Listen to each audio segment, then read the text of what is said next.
is basically centered around rebuilding after loss. So if you're here thinking this is going to be such a sad conversation, or it's not going to be glum, but it's going to get a little intense.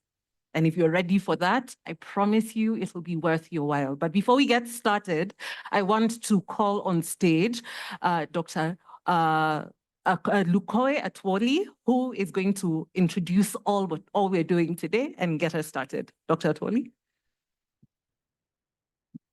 Good evening. Good evening once again. Welcome to the live conversations. This is our version. So a university has multiple missions.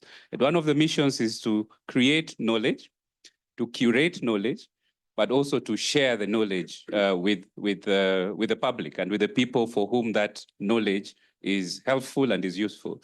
So this is the medical college and AKU's way of bringing the expertise that we have available at AKU, the expertise that is available outside of AKU, and bringing it together with the people who might benefit from this. So, and we made it a conversation so that it's also participatory. You will have an opportunity to say things, you'll have an opportunity to ask the panelists questions, and it's just going to be a nice, cozy conversation. So I'm very happy to see all of you here. Thankful that you made it, despite what's happening outside. And I look forward to a wonderful evening together. Thank you very much, Ciru. All right. Thank you so much, Dr. Atwoli. A hand for the Dean, excuse me. All right, so like I said before, this conversation is basically centered around rebuilding after grief. Right here on stage, I have a few people who might know a little something about that, starting with someone who looks very familiar. Introduce yourself, sir. I know you, but yes, maybe they might not. Thank you very much. My name is Farid Khimani. I have been in the media space for more than 2 decades. My assumption as to why I'm here. No, the reason I'm here is obviously rebuilding after loss. And that was really rebuilding a life after battling with addiction through drugs and alcohol. Thank you very much. Right. Thank you very much, Ciru. Good evening, everyone. My name is Wanjiru Mureithi. I run a company called WINENJIRU Exclusives. But I think my most treasured title in life has been Mama Muthoni. Over 13 years ago, on the 11th of May 2012, I lost my daughter who was 14 months. Grasa Muthoni Sereti was a gift we had prayed for and waited for a long time. I became a mother pretty late in life because I was approaching 35. And then we only had 14 months with her before she left us. So that really shakes you and breaks, everything you know about reality. But after that, since I'm still here, clearly, I've been able to rebuild. One of those things was I was living abroad at the time. I came back to Nairobi, and I was happy that I could move back into my parents and sort of figure things out. And the company WINENJIRU actually would not have been existence if it wasn't for that one event. And I'm still here with gratitude about what Muthoni brought to us and what she gave us and what we have been able to rebuild after that. Thank you. First of all, because my name is Wanjiru, so the play on words, WINENJIRU, listen, consider it stolen. Go ahead. All right. My name is Beda Olabu. I am human anatomist. I teach here at Aga Khan University. The main reason I'm on this stage today is not because of anatomy, though. It's because I'm also in one of those people who have gone through loss. And in particular for me, it's been loss of my 3 siblings and then loss of my 2 parents. Not at a go, maybe serially. All right. Thank you. Go ahead. Good evening. My name is Dr. Catherine Gitau. I'm a psychiatrist here at Aga Khan University Hospital. And I believe I'm here because I'm a mental health specialist, but also familiar with loss. So yeah. Yeah. Thank you. And I'm happy to be here. And finally, my name is Ciru Muriuki. I am a journalist with a bit less experience than Farid. But I'm also familiar with loss, having lost my fiance in February last year. And also I lost my father, who was like my bestie, to COVID in 2020. Right, so let's get this conversation started. When we talk about loss, loss is something that completely upends the fabric of your reality. So Farid, can you talk us quickly through, how, the addiction came up and then how that led to various losses in your life? Well, my addiction was, in the addiction world or recovery circles, you refer to it as active addiction. And my active addiction was 23 years of using drugs and alcohol. And, for me, there was nothing like losing a job or, losing direction in terms of career. All of that stayed completely on track. Most of the time, if any of you listened to me on radio, I was battling addiction through the majority of my career. But what was being damaged, what I was losing was connection to my family and ultimately connection to reality as well. Until, making a decision 8 years ago to go away to rehab in South Africa in 2018, March 1st, 2018. Interestingly enough, and I was sharing this in the boardroom earlier, they have family days every 2 weeks in rehab. And there were 35 clients in the rehab center going through addiction treatment. And it was myself and one other person that no one showed up for. Wow. But you have to do all the family activities with clients and their families through the experience. And it dawned on me then how much damage I'd done, not just to my immediate family, which would have been, or my blood family, which would have been my mom, my aunts, etc., but also to my now ex-wife as well. And subsequently, that led to her leaving with my kids while I was in rehab. So when I came back to Nairobi on the 7th of April, 2018, the house was empty. This is not a sob story. We're on super terms now. We get along really well. I'm super present in both my sons' lives.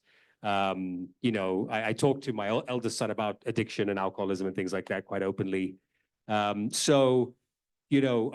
think that the loss and then the rebuilding, there's a joy in the rebuilding. Yeah. Obviously, it's not ideal to have to be in the space where you need to rebuild these relationships. Right. But there's a real joy in the rebuilding.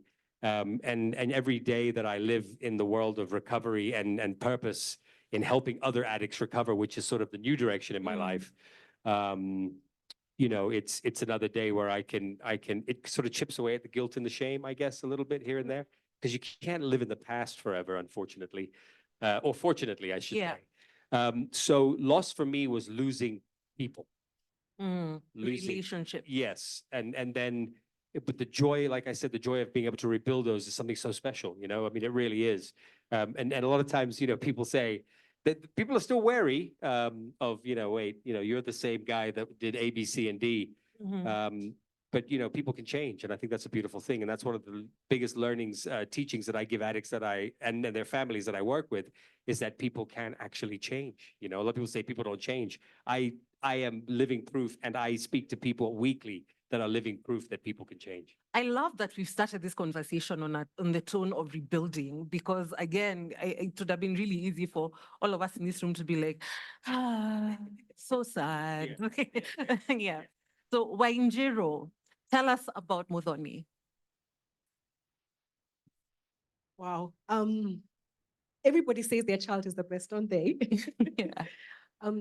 But anyway, Muthoni was 14 months and 1 day when she passed away. So she was really active now and able to interact. And we were living in Johannesburg because I was working there. I had a government job. So I was working for the South African government. Everything was really high flying, and we are making plans about what to do. What I decided to do with Muthoni is, I think we traveled right from the very beginning. So we had been home to Kenya, I think 4 times before she was 14 months. And, the connection with the family back and forth. And we're planning a big trip to Canada where a friend of mine was getting married. Yeah, so, she's active and all that. And I remember actually the day before it happened, because the death was a result of an accident at home with the nanny. So you're at work and you get a call that just says, come home, something is wrong. That's all you receive as a message. And by the time I got home, clearly if I work the events backwards was something had happened and the nanny had tried to take care of it and maybe made the call too late. So as much as we try to get to hospital, when they tell you it's gone and you don't understand what that means at all.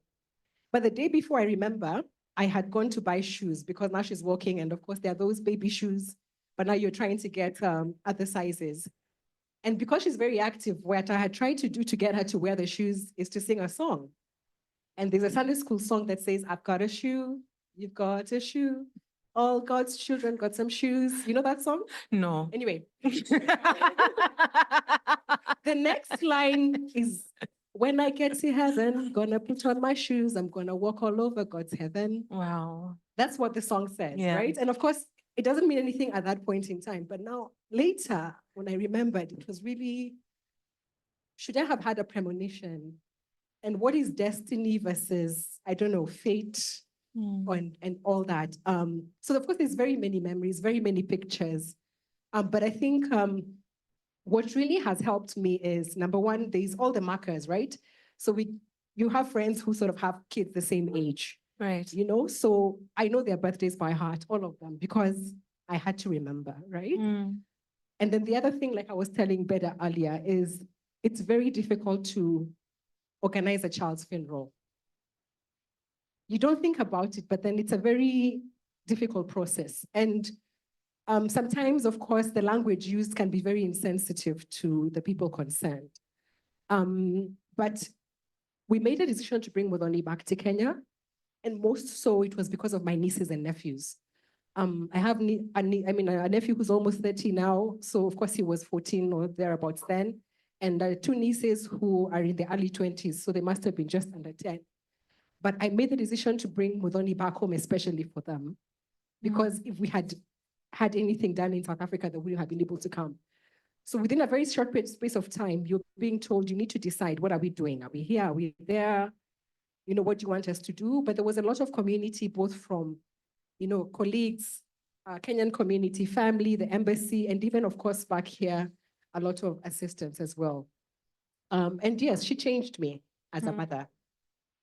We had plans, and we continue treasuring her memory.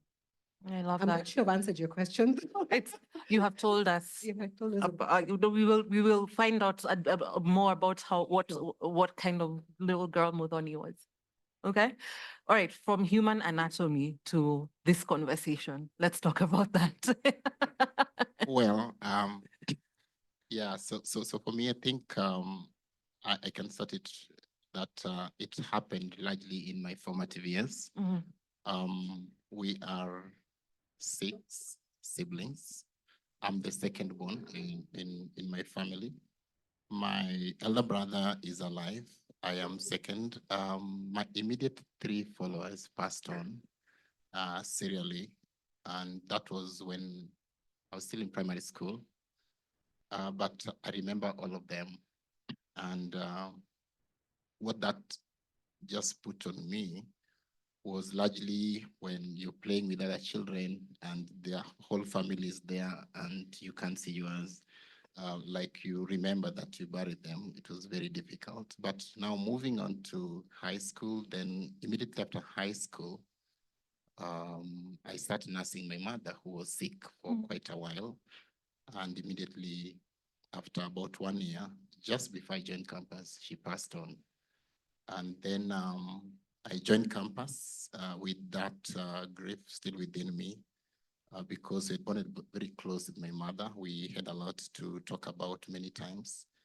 And then now 1 year into the university, within my first year of university, I lose my father. Wow. That was very devastating. And so going through that journey of thinking, these are the people whom I relied on to just walk with me and of course support me financially. They are no longer there. So every time you are broke in campus, you remember that your parents died. Wow. Every time that you see someone's parent coming to visit them, of course you can't be visited and you remember that your parent died. So for me, that was a long journey in campus. But one thing that I kept on reminding myself is that I am not responsible for that past, but I'm responsible for a future I want to become. Yes. So for me, that was very clear in my head, and it made me look forward to what kind of a person I want to become rather than where I have come from. Yeah. Thank I like that because that's a great segue into, the next part of the conversation. When you're right in the thick of whatever has just happened. And I like to call it the valley of the shadow of death, because when my losses were fresh, I had no idea if the sun was shining, if it was night outside. I didn't know if I was in Kenya, if I was in Mongolia. I had no idea where I was. And so I want to talk to you guys about when you were in the thick of things. What was that like? And how did you get through it? And we'll start with you, Farid. I don't think, I think for a lot of people battling addiction, you don't really know you're in the thick of it until you wake up one morning and you realize that, you haven't looked in the mirror while brushing your teeth for a period of time. And, Wow. your family will say, they might say things like you need to get help, or you don't look like yourself, and you just like, whatever, you know what I mean? But I do remember, interestingly enough, flying to South Africa. It was Kenya Airways, and I have a relative who got me an upgrade. This is to go to rehab. And, of course, like most addicts, what did I do? I started with the champagne and drank my way to Johannesburg. And I think when it dawned on me how broken I was when I almost missed my flight to rehab, which was in the airport I had to get to was Cape Town. Oh, so connecting flight. Yeah. But in the thick of it, let me go back to that. So in the thick of it all, I just felt myself deteriorating, becoming less accountable, becoming less responsible, not being able to sort of fulfill obligations, like going to meetings, calling in once too often to work. But in the beginning stages when this was happening, I didn't really realize it was a problem. But as time went on, it was really just honestly not being able to look in the mirror at myself. And then getting to rehab, and the doctor took one look at me and said, 3 months. If you hadn't come here, 3 months. No blood work, no other lab work, no stethoscope on my heart, no blood pressure thing, nothing. So to be clear, he said that if you had not gone to rehab, Just by looking at me. you had 3 months Maximum, left. she said. Yeah. Whoa, that's intense. And the decision to go to rehab was ultimately my decision. What caused me to make that decision, I don't know. Like, I don't remember the moment where I said, I need help or I need to go away. But something, we talk about, you mentioned, is there a plan, sort of divine intervention or whatever it might be. Something told me to wake up on a Saturday morning after a heavy night and turn to my now ex-wife and say, I need help. I need to go and get help. And it was a Saturday, actually, because I was on a plane Monday morning. So is that would you call that rock bottom? Yeah, that would have been rock bottom. But I think rock bottom for me was a series of really unfortunate events that led up to that Saturday morning, that hangover. Mm-hmm. But something, had I not woken up, had I gone through the same narrative of, it's fine, I'll feel better in a couple of days, I'm good, I'll go and sweat it out, or I'll whatever, or I'll go and have a beer at 9 a.m. to sort of get rid of the pain or whatever. Wow. Had I gone through that same cycle, I'm not going to say this chair would be empty, but I wouldn't be the one sitting in it. Wow. Yeah. Oh, I'm going to let that settle in the room for a second, because that's intense. And as that is settling, Wanjiru, let's talk about the moment when it all dawned on you that this is the worst day of my life. Let's talk about that day. Okay, so I'm at the office and I get the call, but you hope for the best. Yeah.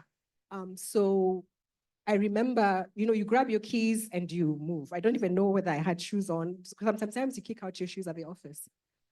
I remember I called my brother and I told him, please call the ambulance. I'm going home, there's a problem. And I got into the car and I just put hazards on. Luckily, I lived very close to the office. So I'm trying to call back But of course, now she's not picking the nanny who had made the call. And you just get in, and I asked for Modoni and I took her and we went to the car. Then I realized, of course, I can't drive and carry her. So, the nanny had to then hold her. And I'm trying to make a decision about which hospital we need to go at because I still don't know the extent of the problem. And we go to somewhere really close. And I just park in the parking lot and they can see there's a problem. You know, the way the security tries to flag you down, but they can see there's a problem because hazards and all, and I was just hooting. And we go up and I just say, something is wrong. So of course they let you sit while they go and do stuff. So of course someone comes and tells you, Mom, just calm down, have some tea or whatever it is. Then I don't know how long it was when they came back and said she's gone. And I'm like, what do you mean she's gone? And I don't really remember what happened much after that, the screaming or whatever it is. And then now they're asking who they can call. But then somehow they go to my brother. I'm not sure whether, anyway, I don't know, they go to my brother. But then now I'm taken to the room where she is. And I tell you, I prayed every prayer there is to pray in the Bible. We're talking earlier, I thought about Abraham and Isaac. And I thought about Jairus, his daughter, who was brought back to life. I thought about Lazarus. You remember every of those people who were brought to life. And then after some time, they come and tell you, you need to stop holding on to her because of rigor mortis, right? So they say, let's go and put her on. And I'm like, I don't understand what you're saying. I don't know what you're talking about because it's not making sense. She's not gone. Now, because it was an accident of that nature, the police were called because then they have to, I guess, assess the situation. And I remember them asking whether I want to press charges. And I don't understand what that means. Because I didn't suspect foul play. I just believe it was an accident. And then there was all these people, as the news went around, all these people came and you don't know what to say to anybody and they don't know what to say to you. And it's just a long time. So at some point, maybe later, even the clinic where the clinic we had gone to had to be closed because nothing could go on at that time. So anyway, the word gets round, my phone is wherever it is, but now you have to make a decision. So it's a Friday. And I remember they told me, so the police have come, they've gone, what's the next steps is that she has to be taken to a funeral home. So we have to decide where, and of course it depends on where you live. So we lived in an area called Midrand. So I think, someone makes a decision. And I'm like, they can't take her away. Where are you taking her? I want to go with her. Anyway, so that's the process. And then clearly we had to wait until Monday to make any plans around that. Now, this was Friday before Mother's Day. It was 11th May, I remember. We go back home. And of course, the nanny is there. And someone suggests that she has to go away because really, there's too much going on there and perhaps it's not the best thing for her to be there. So of course, she's let go. And my friends are staying with me. But I remember telling them, I don't want them to, whatever they do, they shouldn't give me medication because I want to feel every feeling about this moment. And of course, I took a call now from the family in Kenya. And of course, everybody's asking, what are the plans? I'm like, I don't even know. Can we talk tomorrow? Can we just let things understand? Can we just let this process go by? Yeah. But I think one of the most difficult things was also when they took her away, because now it's like gone. They're taking her somewhere where funeral home sounds nice, but it's not a funeral home. She's going to be placed somewhere cold and, so the rest of the week was very blurry, but eventually we did bring her home and we had the funeral exactly a week after. All right. But then now that's the other thing to think about. When you're transporting a body home, they come as cargo, right? Now the process, like I talked about insensitivity earlier, or people maybe don't know how to speak to people in those situations, is we're going to get a casket. And I remember the guy saying something like, okay, I'll talk in Swahili. Of course, he wasn't talking in Swahili. Mtoto mdogo huyu, hahitaji like a good coffin. Because how old is this child anyway? right? So he's giving me the choices, but he's basically saying, "Chagua hapa hivi." Wow. You know, because I mean, it's a child, right? And that Wow. process. And then, of course, the clearing forwarding process, you have to use a clearing and forwarding company because it is really cargo. We were on the same flight with her. I remember it was a midnight flight. Kenya Airways used to come to land in the morning here. And even just that flight, and there's people around you, but she's in the belly of the aeroplane. What my family did when we got to JKIA is at least they took me away and they took me home. And then someone else, of course, was handling the processing. And it didn't hit me until I was talking to someone later about that whole cargo situation, right? Because you don't understand. But anyway, everything was taken care of by the family, thankfully. And yeah, but then after that, if you ask me what happened that year, and my work, people were also very, very accommodating. Right. And all that. But this happened in May. I resigned from that job in October. As much as they were very, accommodating, it was getting to a point where it didn't really make sense for me to continue working. So then I came back home that December of 2012. Okay. Thank you so much for sharing that with us. I know that cannot have been easy. Thank you so much. Now, before I get to you, I want to talk to Daktari briefly about early grief, because that is, what she was talking about, those first few days after the loss of a loved one. Navigating that, like what are the needs? Like if I was caring for someone who has suffered such a devastating loss, what would you advise me as a doctor to do for them as they are navigating the early days of such devastation?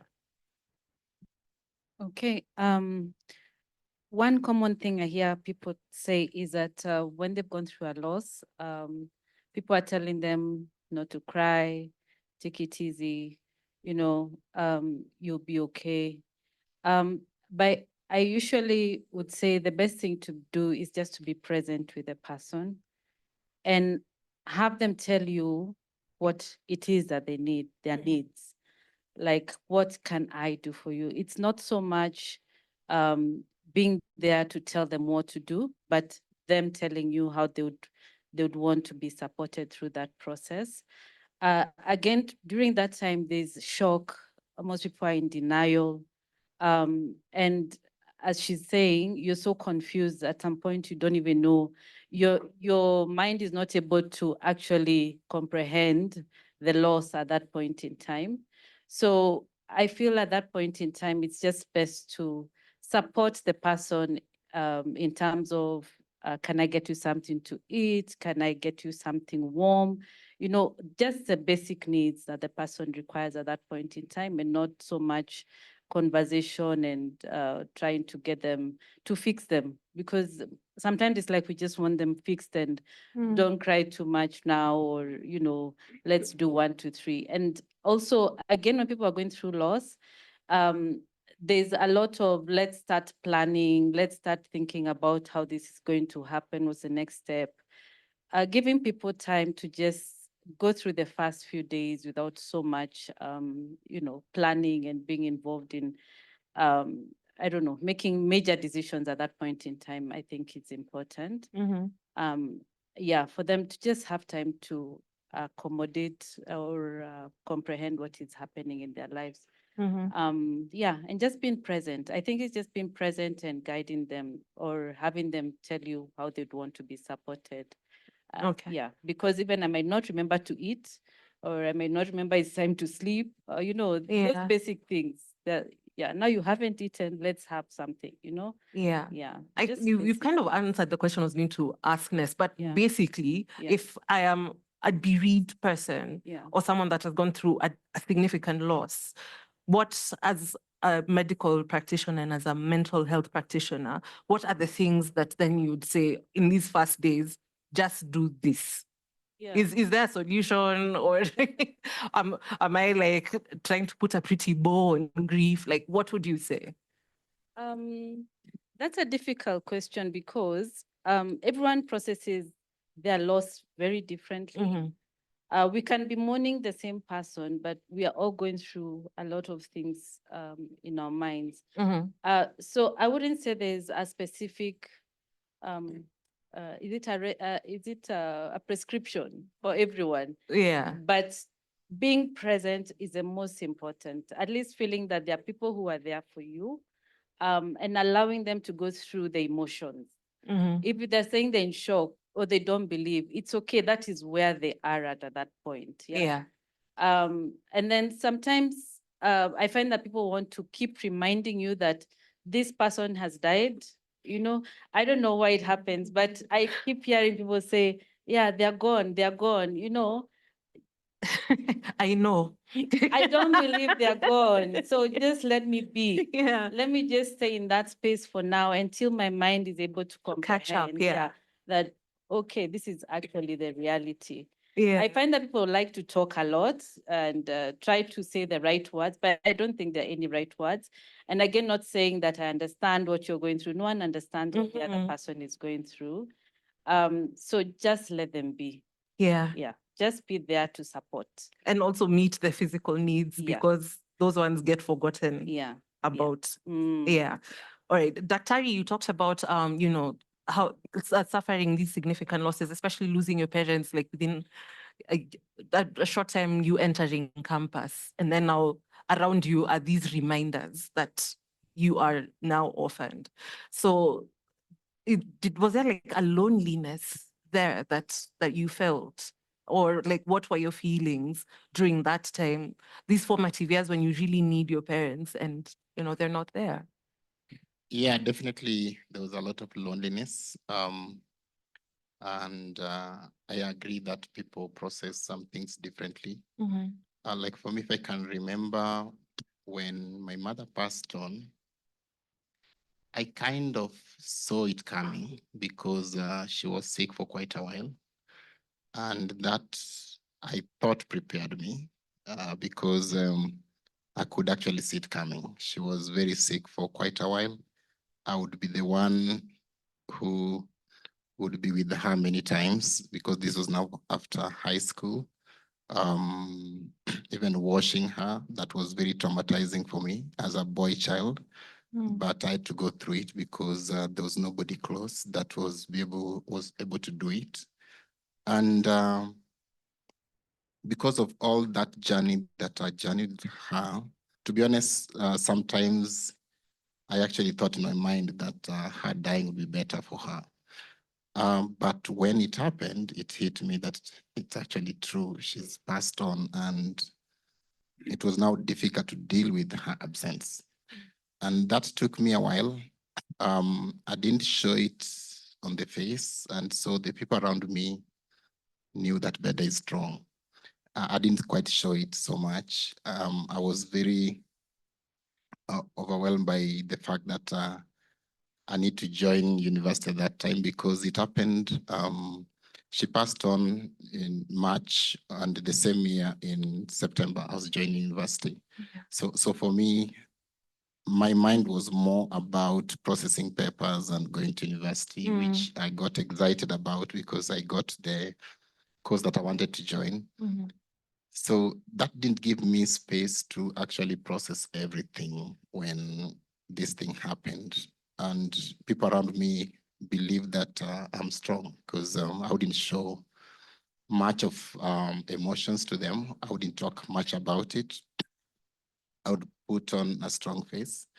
So coming back to now joining campus, and then, before I joined campus, something significant happened that almost made me feel the weight of it. So this time that I'm processing papers to join campus, for you to apply for HELB, Higher Education Loans Board, you need to show evidence that you're needy.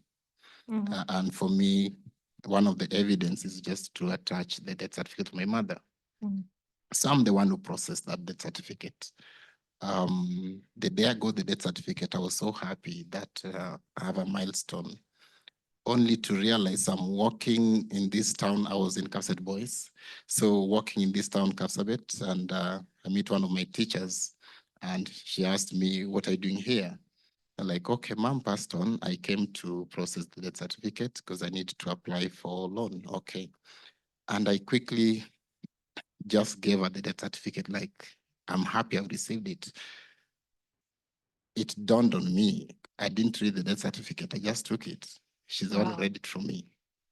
And it indicated that my mother died of HIV. So that hit me because she's the one who's telling me she was HIV positive.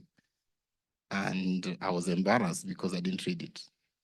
I just took the certificate. So that's when it dawned on me that most likely my father is following. So for me, that was really weighty in the streets of Kapsabet. But again, I managed, put on a screensaver face and Screensaver face. The show of hands, who's heard of screensaver face? I haven't. First time. Go on. yeah, so managed through it. That night, I went and saw my father, and he was actually not feeling well. Yeah. So things started dawning on me. I didn't discuss with him the details of the death certificate. I just kept it safe, and I told him I got the death certificate, I'm applying for loan. It's interesting, he also didn't ask about it, so we played safe. So I processed everything. I knew my mother died of HIV. In all this process, my father is telling me that he is okay. At some point, then he became diagnosed with the TB, and he would come tell me that it is just TB. Of course, I knew the other truths, and I believe he also knew the other truth, but we didn't confront the truth. So I didn't want him to feel uncomfortable. He didn't want me to know, but I already knew. So that went by. But now, after joining campus, or around the time of joining campus, again, something difficult happened. So for me, my parents are not really well off financially. We would struggle deeply so. And so where he was working, he was plucking tea at Nandi Hills. He was a tea plucker. So this time that I'm supposed to join campus, he's supposed to take loan to make me join campus. And he's denied the loan. And the reasons that he cited to me, I don't know whether that is actually what was said to him, but what he told me is that he was told he can't be given the loan because he's likely to die soon. So that changed my mind a bit about how else will I survive. I actually joined campus much later than my colleagues because of that. I didn't have money to register to join first year, but eventually he worked around it. He eventually talked to somebody who enabled the loan to be given, and then I joined the university. So I'm in university, and I know my father is HIV positive. So I know that most likely he's dying soon. At that time, I didn't have much knowledge about HIV/AIDS, so I knew that once you're positive, it means death.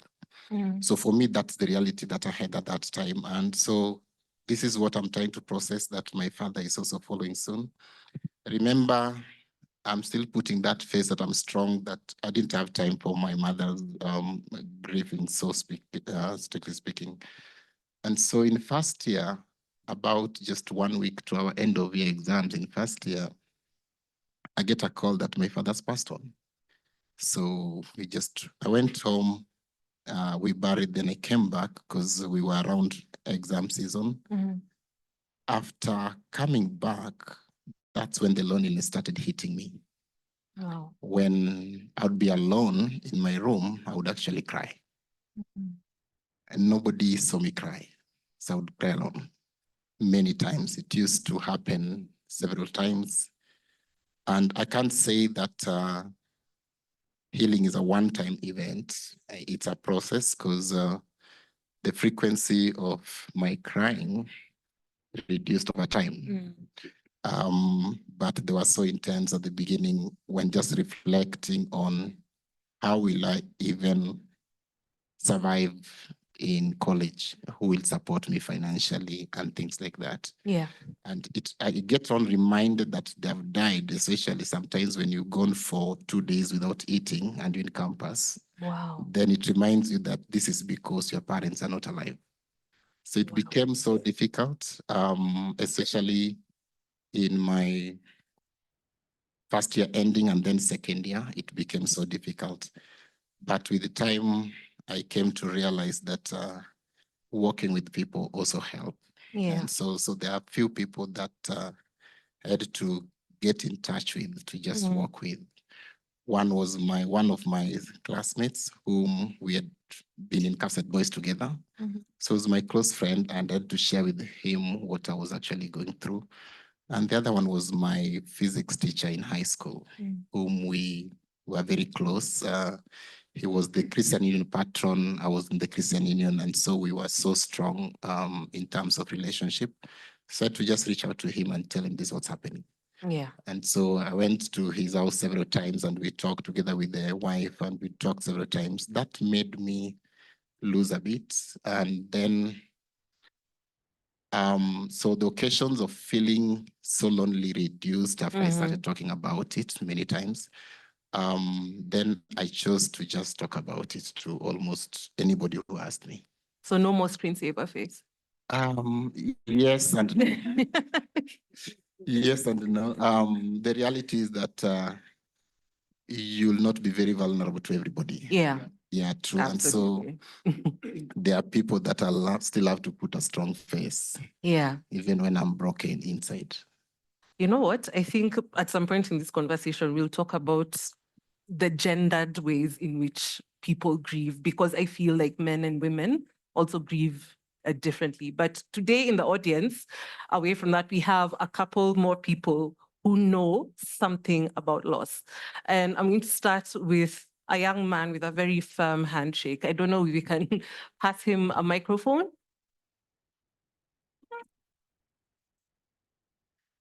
Could you stand up and introduce yourself and briefly tell us your story? Good evening. Hi. Thank you so much for the opportunity. My name is Ronald Kasioka. I'm a public speaker and also a keynote advocate.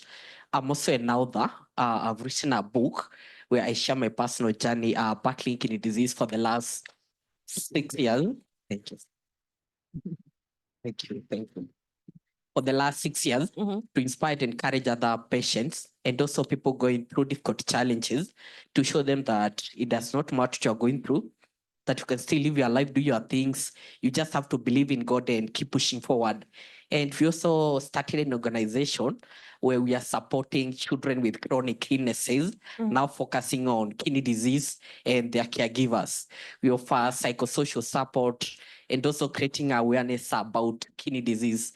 And for me being here tonight, actually I never expected that I would be here, because it's funny how life sometimes gets to turn out, because my dream actually in high school was to become a pilot.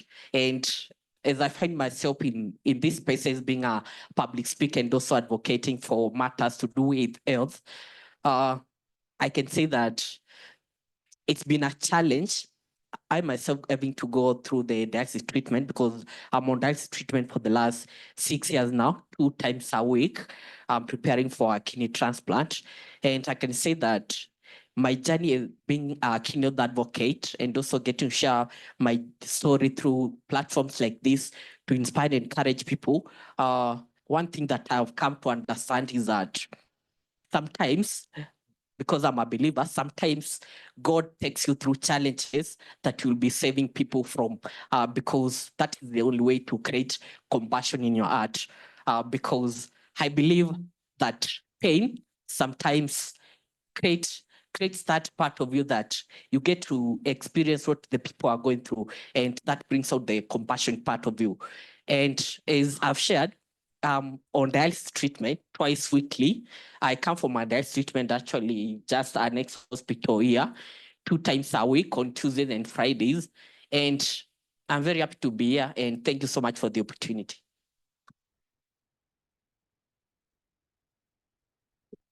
Before I'm kind of obsessed with you right now. First of all, if you don't mind me asking, how old are you?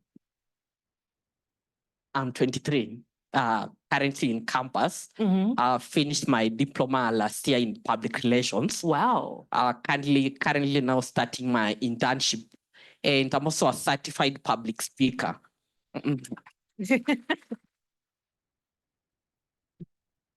Take it from me, I don't know if you agree, Fajid, because we talk for a living. You're doing good. You're doing so good. All right. Next to you, there's a gentleman as well who can tell us his story. Okay, hello everybody. Hi. My name is Isaac, and I'm standing here as a testimony that there is growth in people after they go through trauma and they go through losses.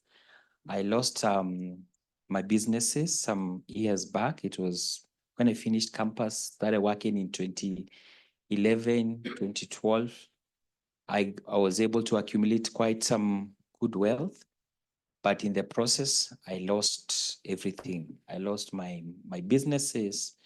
I lost millions of money. And I had some debts with the bank. And all of a sudden, they called me and they actually actioned me. They took 2 of my vehicles. And I usually say I was now broke until broke people are encouraged when they saw me. And I remember one day they took my car. I didn't even have fare. And as I was walking home, the sun also decided to really work on me.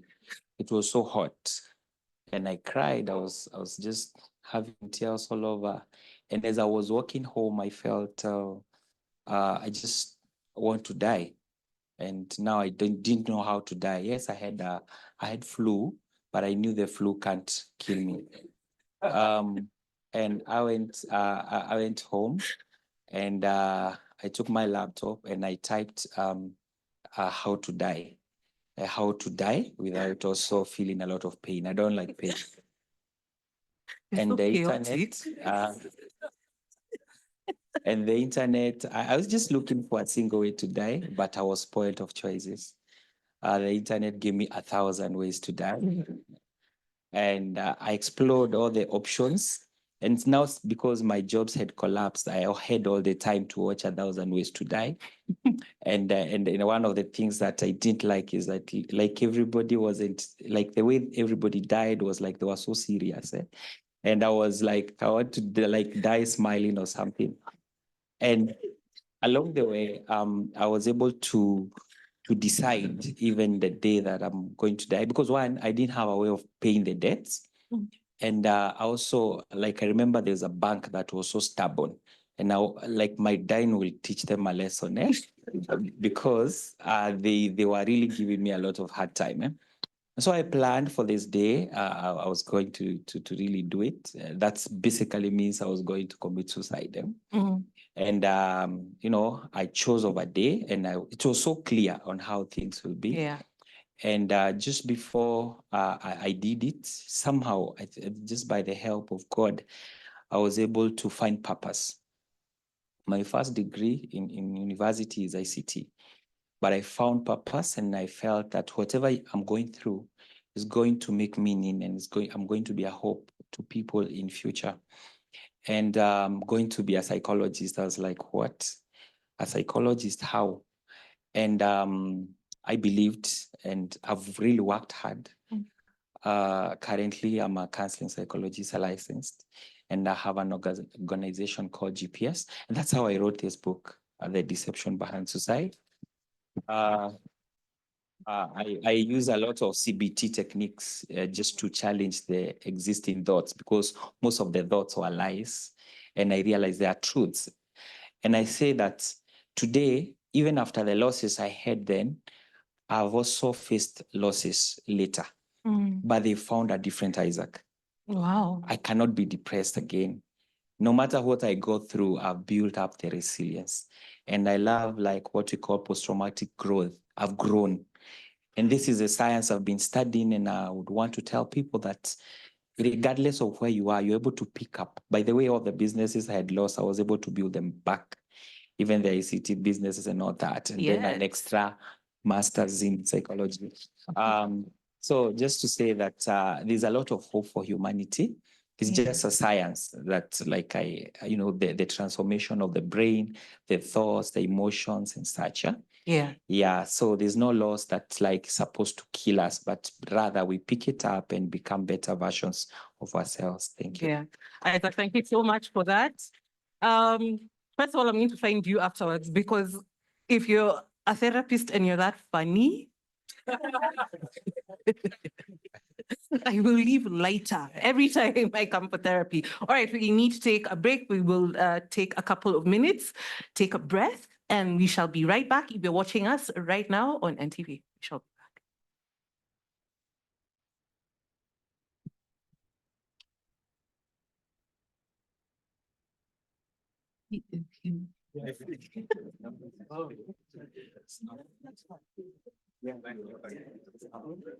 Oh, wow, the room filled up. Hi, everyone. Sorry, you're seeing the back of my head. I'm sorry. Hi, everyone. Mhm. So,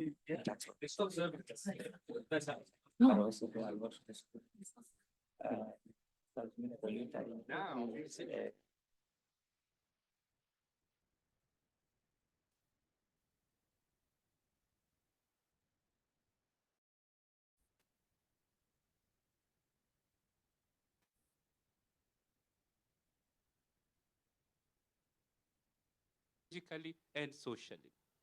And during each of those stages, you need a different kind of parenting. At each of those stages, because your brain is functioning differently at each of those stages, you need a different kind of parenting. And a parent needs to know this, that when I have the toddler, the parenting. My masculinity.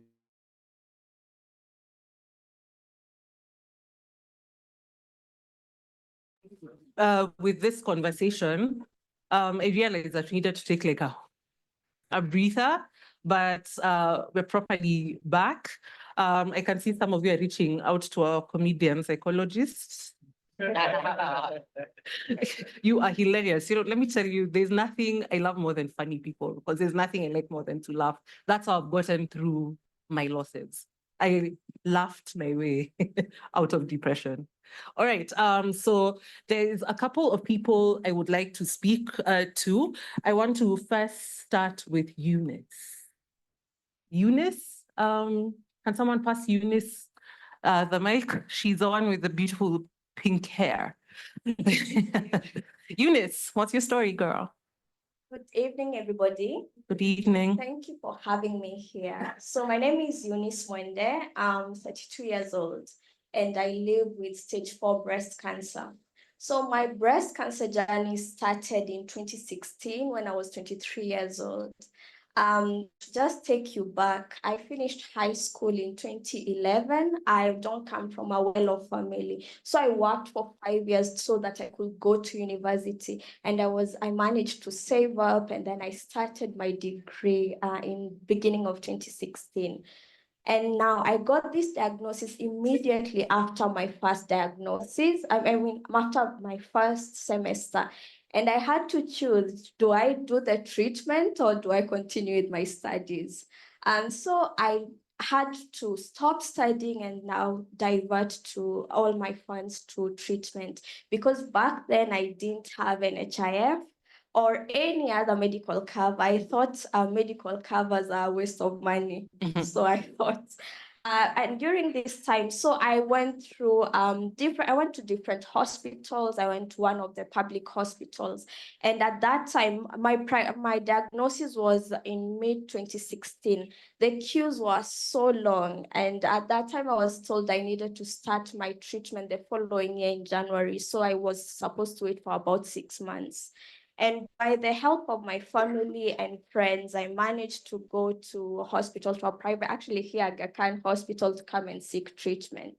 So it was a short journey, cancer journey. I had a surgery, which was not done properly in a different hospital. So by the time I came here, I was coming for radiotherapy. But unfortunately, because of the surgery, which wasn't done properly, I had to choose whether I wanted to do another lumpectomy, which is removal of the lump and surrounding tissues, then do a series of tests, and then do radiotherapy, or do a mastectomy, which is the removal of the whole breast, then take a pill a day for 5 years. Because of finances, I chose to have one of my breasts removed.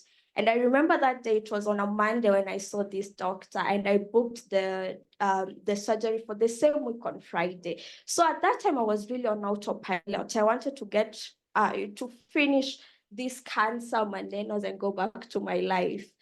Only little did I know that that was actually the beginning of my cancer journey. So I did the surgery and I was on treatment on the medication for 3 years. And unfortunately, the cancer came back in 2019. So a day before my 27th birthday, I was in the doctor's office and I asked her, my results. So she told me that the cancer had spread to one of my lungs. And because I've watched many movies, I knew now that was my time to ask, and what is my prognosis? Because I knew, stage 4 is not curable. So I asked her and she told me, I think you have another 1 year with us. So at that time, I was just thinking, okay, I'm turning 27 the following day. I haven't done much with my life. So what should I do? I started a bucket list, again, movies. So I started a bucket list and I wanted to do everything I've always wanted to do within this 1 year before I die. Initially, I didn't even want to do treatment because I knew how hectic it is and how much the medication can take a toll on your body. So I really didn't want to do that. But my mom insisted, so I decided to do treatment, and I'm grateful I did that. And so I did treatment for about 6 months, and the treatment was working. At that time, I still thought, at the back of my mind, I knew cancer, stage 4 is incurable. And I had one of the aggressive breast cancers. So on this bucket list, I had so many things I wanted to do, like, climb a mountain, eat ice cream under the sun, anything and everything. And during this process, I managed to get, for instance, in a group of mountain climbers, and to date, I've climbed Mount Kenya twice. Ooh. And Mount Kilimanjaro once. Go girl. Thank you. So I found through the pain which I was going through, I found purpose. And I felt like, there must be somebody out there who is going through what I was going through. And I would have loved to hear somebody in my age bracket telling me, that it's okay, it's going, I still have life. So I started speaking up and I started becoming more vocal with my journey. And true to that, I actually realized there are so many people, young people, who are going through, cancer diagnosis and treatments. I still didn't quite find so many of young people who had metastatic breast cancer. And again, this diagnosis was very foreign to us in our family because I am the youngest and we don't have any history of any type of cancer. So you can imagine the stigma which came with it. I didn't initially, during the first treatment and throughout the 3 years, I didn't want anybody to know that I had had breast cancer. And oh my God, to know that I had one of my breasts removed, I did not want. So this surgery really did a number with my self-esteem and my self-image. And through a lot of therapy, I managed to learn how to love myself differently. Wow. So, and I realized that because there's a day I was in the supermarket walking, and I realized somebody looking at me with, a side eye. So when I looked at my chest, I remembered, oh shoot, I forgot my breast at home. So when and at that moment, I realized, oh, I'm actually healing, So, and I have to admit, I still do that quite often. I forget it at home really often because I came to learn to love myself, and I use that to also to advocate. So that was in 2019 doing this treatment. And as I was ticking off my bucket list, I also found a purpose. And I started a nonprofit, which is called Chasing Hope, and we work with people who have been impacted by non-communicable diseases, predominantly cancer and mental health conditions. So, and now it was still a roller coaster because with now stage 4, you still need to be on treatment. By the time I was getting my second diagnosis, I had a medical cover, thank God, but it depleted. Then I found this new challenge, which I didn't know happened. You know, once you have a terminal illness, it is so hard to get, you actually cannot get a private cover unless you're working for a corporate company. And I didn't have, I wasn't working in one. So it has brought now this new purpose to also start advocating for mental health and people who have terminal illnesses. Because when I was given a year to live, that was in 2019. This is 5 years down the line. And then in 2023, I had a relapse. I got another recurrence. And while I was in the process of now starting my treatment, I had not started yet. I found out I was pregnant. Girl. I know. But wait, so I went again to see my oncologist, and I remember telling her, I thought stage 4 breast cancer ain't it. Let me bring you another challenge. So here. And at that time, she was just, she was shocked because again, I had just had a recurrence and I was given the risks of still carrying the pregnancy because the cancer which I have is triple positive, which basically means that the cancer feeds on the hormones, and I need that for my baby to grow. So I was given the options which I had, and it was actually recommended to that I needed to terminate the pregnancy. So I asked my doctor what grace period I had to make that decision. And she told me I had the first trimester, because after that, they already need to know, do I start on chemotherapy while pregnant or do we terminate?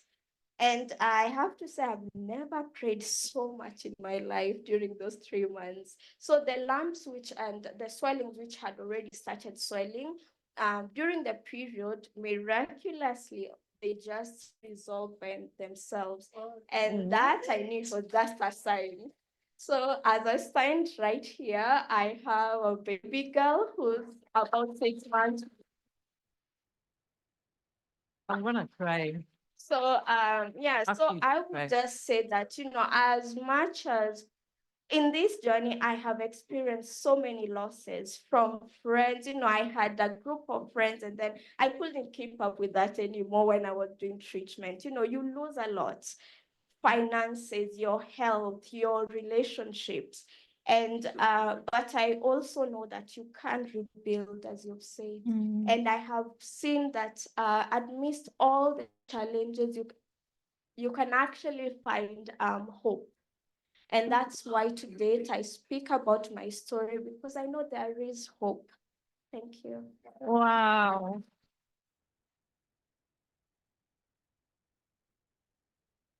I don't know how you did this to me because I'm not a crier. Congratulations, but your story is deeply, deeply inspiring. How are you feeling today? I'm feeling awesome. I need to start treatment though, but I am feeling awesome. You're feeling great today? I am feeling great. Absolutely, you look fantastic. Thank you. Oh, this is also one of my bucket list items.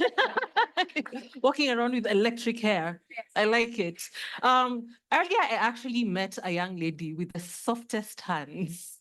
And I'd want all of us to meet her. She's sitting right there. I don't know if you could pass her the mic.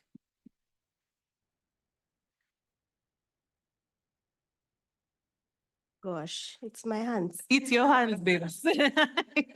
They were your hands. Surprise.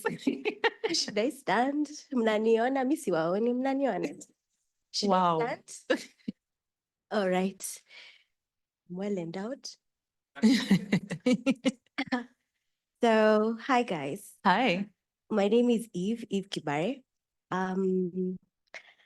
Shiro and Farid, I grew up listening to them. And you want to be somebody when you grow up, but me, I never had a clue what I wanted to be.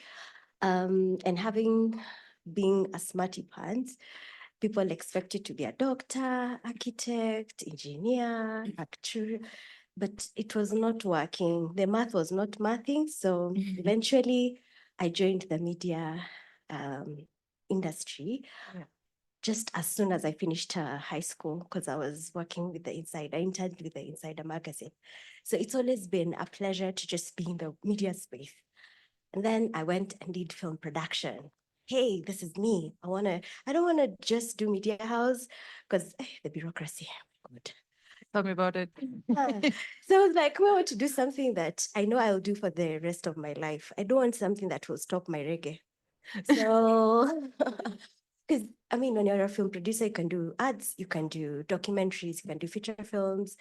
Yeah. And at that point, I wasn't even very aware of what YouTube was then. I mean, I was just thinking, I wanted to be in film production because it's where you get to tell your stories. And even if your stories don't have to go through a whole line of yeses and we are on leave and all that, you can decide to tell your story and then share the video however.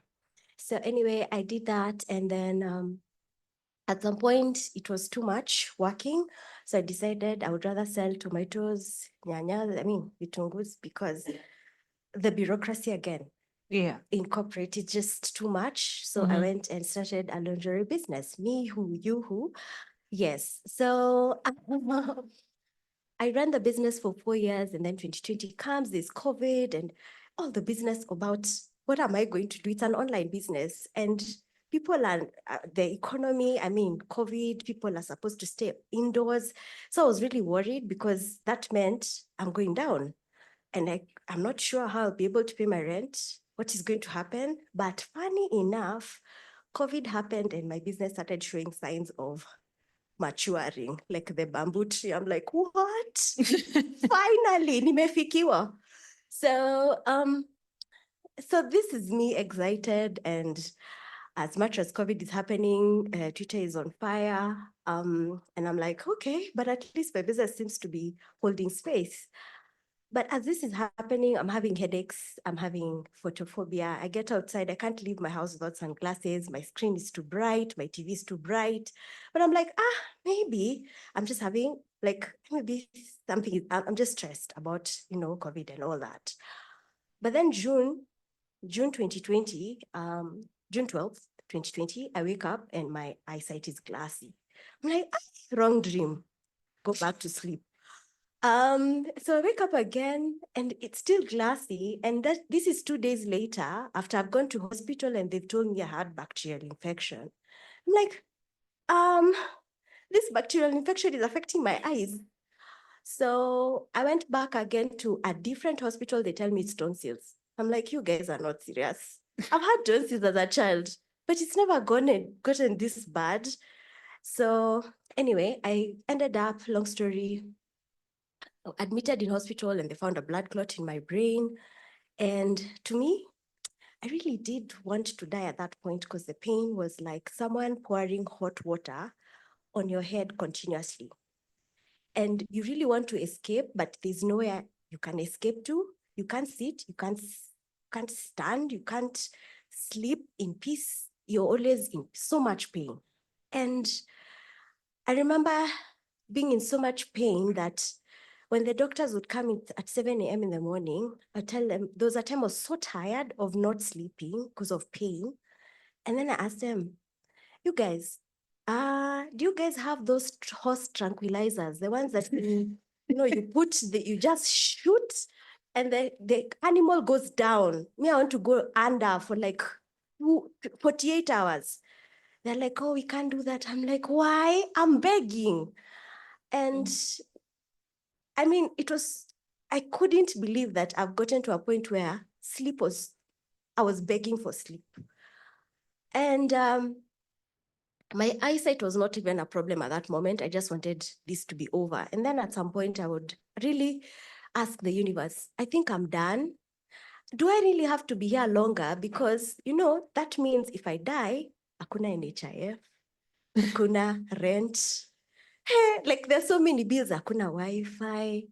Like, that is such a freedom. So when those people who come to hospitals, I was in KNH, Kenyatta Hospital, National Hospital, they come to pray for you to, get healed, walk out of this person. I'm like, please, me, I'm not the patient. Please don't pray for me to get out of this hospital. I want to die so that I finish with the bills here and out. I don't want to come back to this COVID bills, economy. I'm done. I think I've lived my best life. And unfortunately, when you wake up in the morning, that time you've got 20 minutes sleep, and then you hear the trolleys in Kenyatta Hospital. We are like, this is not heaven. This is not heaven. We had an agreement. So after that was, around July 2020. And then I thought when I was discharged, my sight will come back because that's what everyone was saying. Oh, when your clot dissolves, your sight will come back.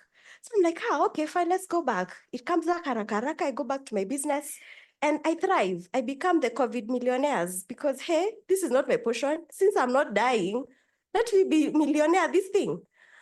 Unfortunately, it's like my prayers were going to purgatory. So instead, I lost my sight completely. And in November 2020, I remember waking up and wondering, Sa huku nafanya, what am I doing here? What is this? And when Isaac was talking about wanting to commit suicide, I mean, it was a thought this time that I could actually do because I had like 12 different types of medication. And some of them, even if just taking 3 pills, can easily finish that business. But I knew there was a voice in my head telling me, Eve, you'll just get another disability. Huku hautoki. And I'm like, what? But I don't want to be here. There's no point. Now, me who has skills in film production, me who was an online lingerie entrepreneur, all those things need sight, and I don't have it. What am I here to do? What's the purpose of being here? Around that time, also, I had friends. I mean, between then, people started calling, talking, and within like a year, I was numb for a year. But the people kept saying, "Oh, you still have such a nice voice." Really? But they used to write me as a noisemaker all the time. It doesn't make sense. So they kept repeating it and they're like, oh, you should even do a podcast. Right. So I think me being in film production was always behind the scenes. I even produced to Joanne, and trust me, they tried making me go on a date. And I was like, no, madams and sirs, I am horrible in front of the camera. So no. And now here are people telling me, oh, you have a nice voice. Oh, you should do a podcast. And I'm thinking, me? A whole me? So I started calling my former colleagues and asking them if they can help me do a YouTube channel, because I think that's the best way to do this. And then also, there was no information on what happens when you lose your sight in adulthood. Everyone keeps referring me to people who've lost their sight from childhood. So I can't relate. I'm like, me already had a career, me already had a lifestyle, I already had a way to be. I have a spirit within me that is who it is. You can now start telling me that I go become a teacher, a lawyer. I'm like, no,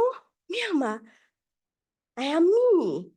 And I can't see anybody telling their story like me. It's like everyone has this template of a blind person, and I just couldn't find that template relating to me. So I was like, let me be the one to start that story.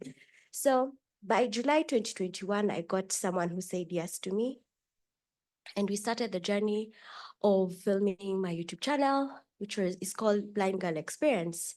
So the thought behind it was, let's do this let's all learn together as I go. So if I embarrass myself, we are all embarrassed.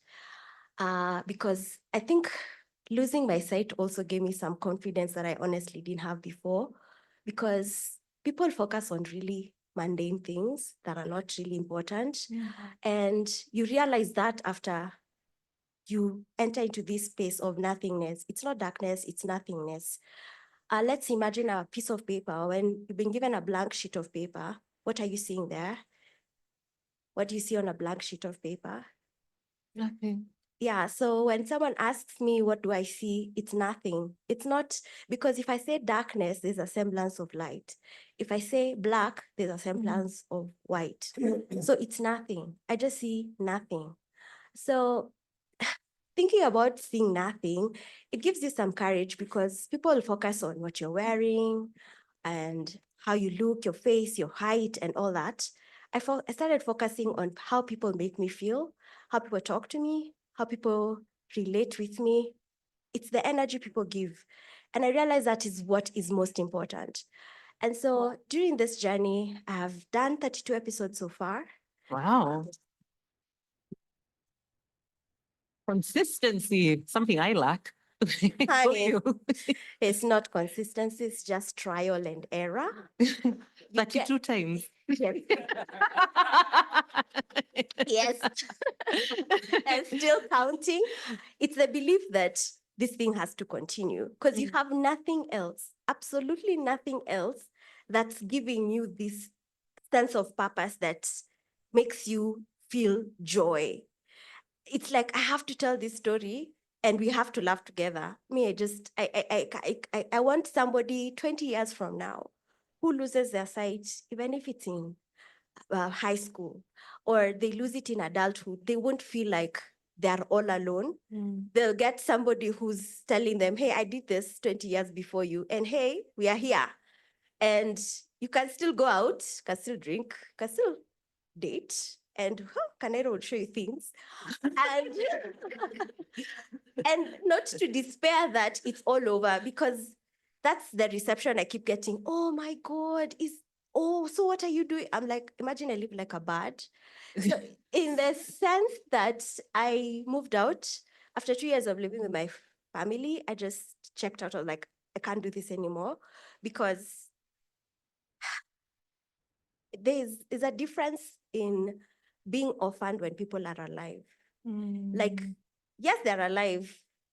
And when I'm listening to Daktari's story, when he was talking about campus and saying he would be hungry and he remembers the parents are dead. Mine were alive, but I was in the same process. I was feeling the same thing. Wow. And now I am blind and I feel the same thing. I'm like, you know what? Let me feel these things on my own. I've been living alone for 2 years.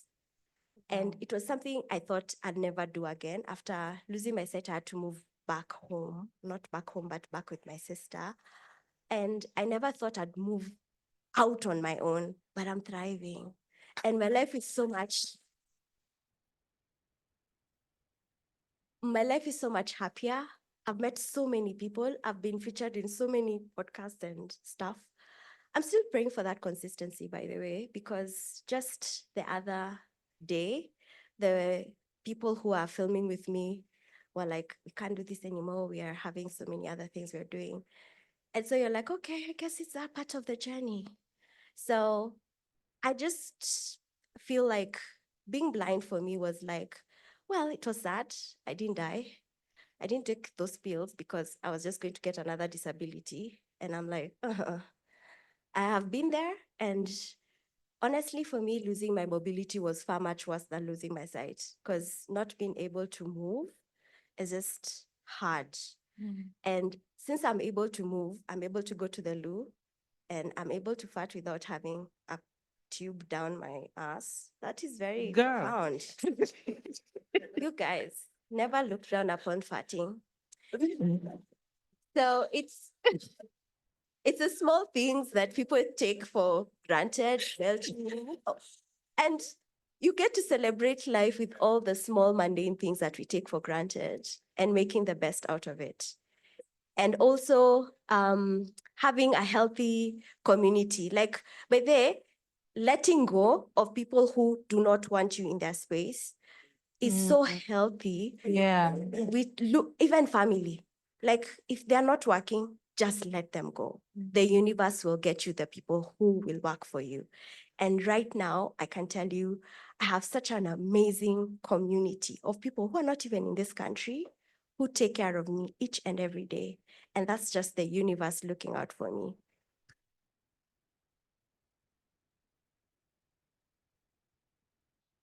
Eve, thank you so much for that story. And yes, you are well endowed.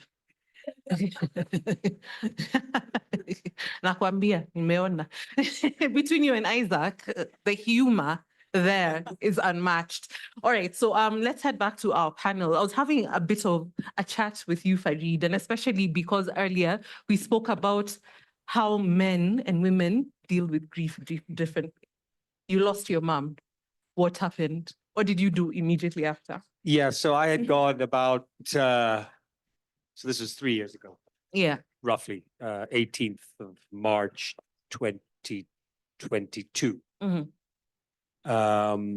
And I had gone 3 years sober, and done quite well, going to, Alcoholics Anonymous meetings, really staying in this path of recovery.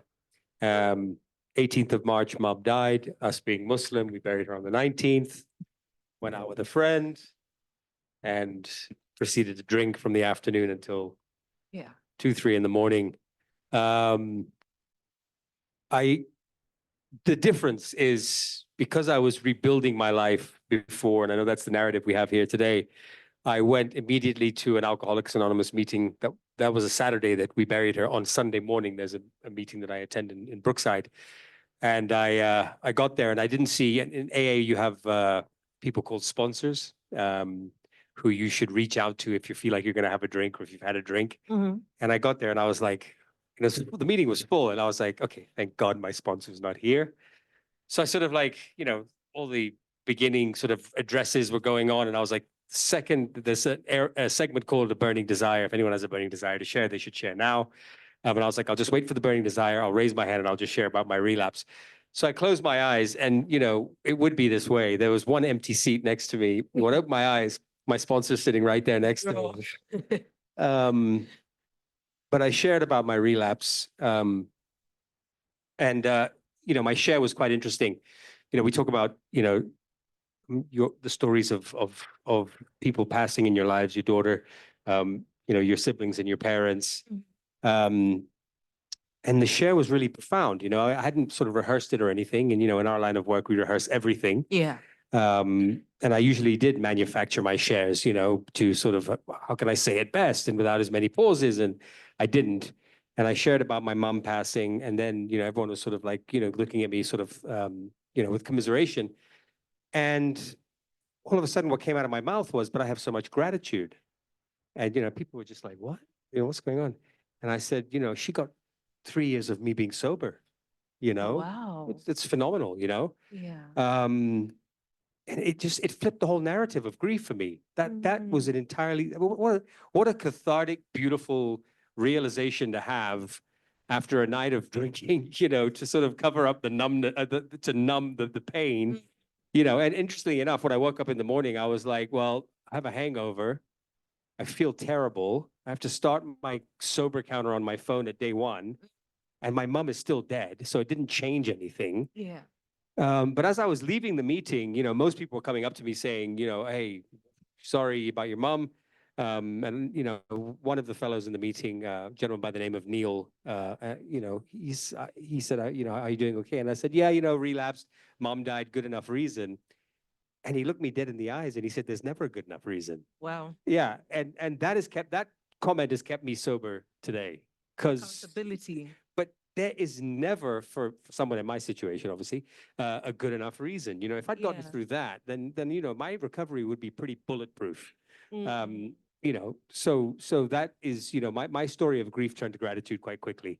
Within 24 hours of grief, I was in a complete place of gratitude. And I've continued that. Of course, I miss my mom, and there are times when I wish she was around, and, I was very close with her. But the vast majority of the times I think about her, I'm like, she really got to see the authentic me. And when she was, suffering through her cancer and it was 3 years from her diagnosis to her passing, I was accountable. I was there. I was present. Yeah. And that wouldn't have happened before. Big shout out to this man right here, Dr. Wary, who is our palliative care doctor as well. She was very fond of Doc. And really, we had such a great support system from the Aga Khan as well. But truthfully, it was an amazing sort of transition from grief to gratitude. And for me, it's carried on like that. And when I speak to her, when I'm, in prayer or whatever the case may be, I speak to someone who was extremely proud of me. I'm not speaking to someone that I have so many regrets about the experience with. Yeah. Yeah. All right. Yeah. I love that, like even that moment of gratitude also took you by surprise. Yeah. like as it was leaving your mouth, you're Yeah. like, wow, this is actually Yeah. what I'm feeling. And I think that has been also my personal experience with dealing with grief. And especially after I lost my father and then I lost Charlie. I was engaged to the great Charles J. Ouda. So, and he passed away last year. And so one of the places that I sat with my grief was a place of such gratitude where I was like, I got to experience these people. I got to have them in my life. I got to be loved by these people. I got to love them. And even through the devastation and the pain, I think that for me was my true north. Just gratitude. You know, so many people, how many? We're 8 billion people. And I was chosen to know these people and to love and to be loved by them. For me, that's what kind of carries me through the grief. All right, so I'm going to throw this to the audience. If anyone has something to share, any life experience when it comes to grief, whether it's loss of family, loss of jobs, there's a young man here. If you could stand up. All right. Good evening, guys. Hi. Okay, all right. My name is Major Minor.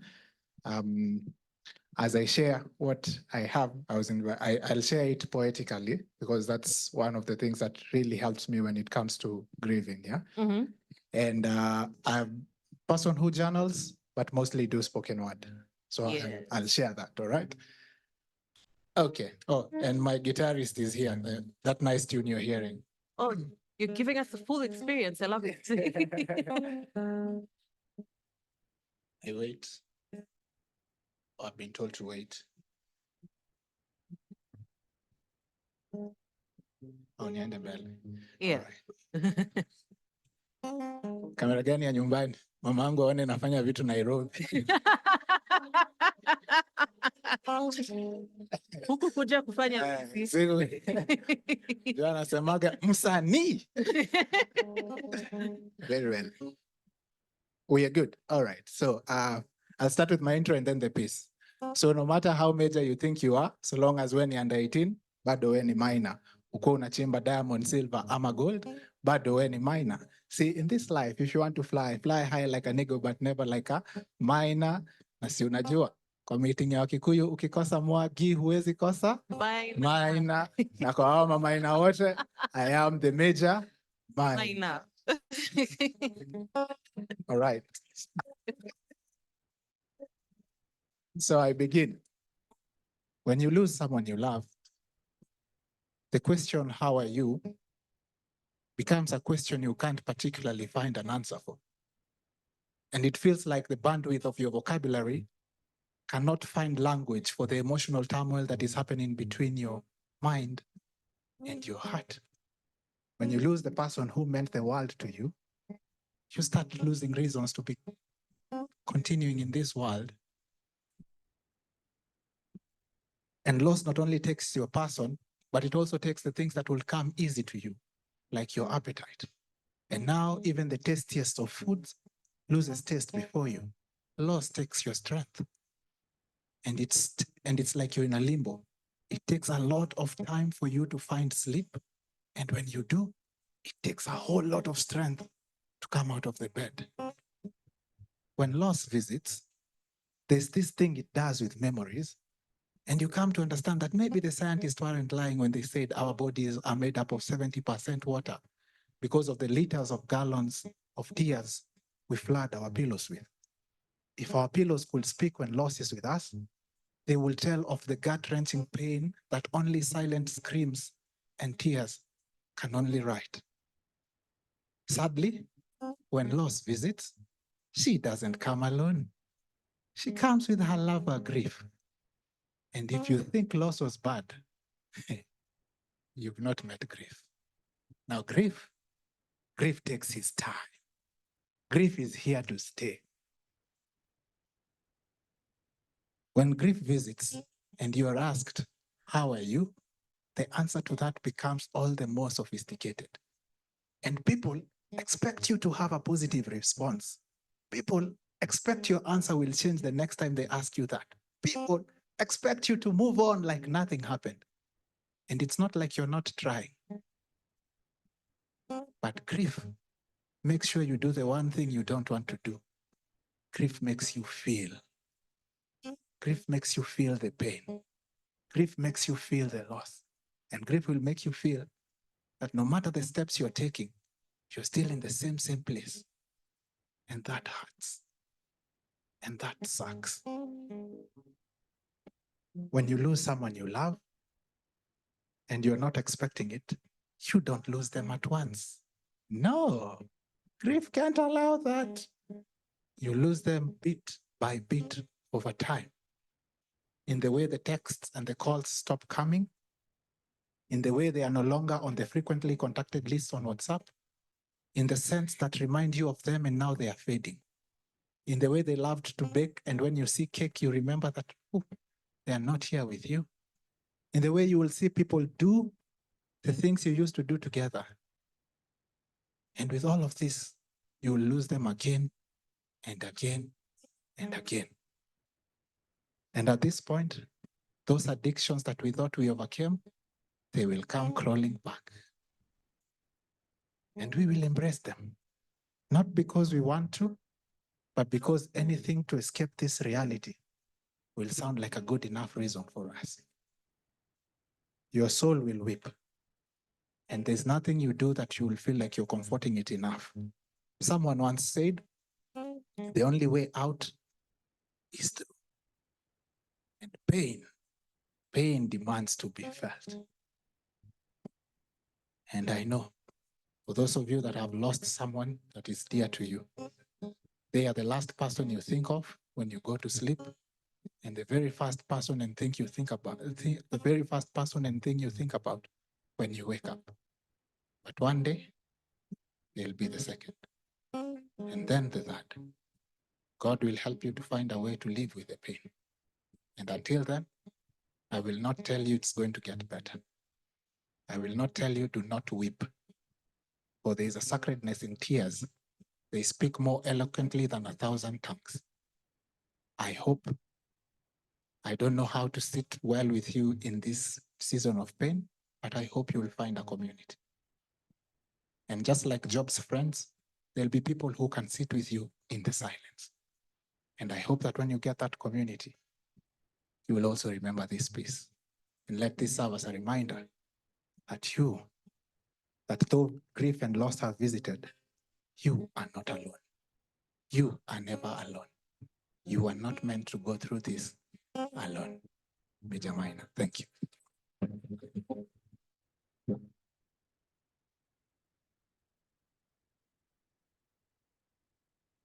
Yo, that was intense.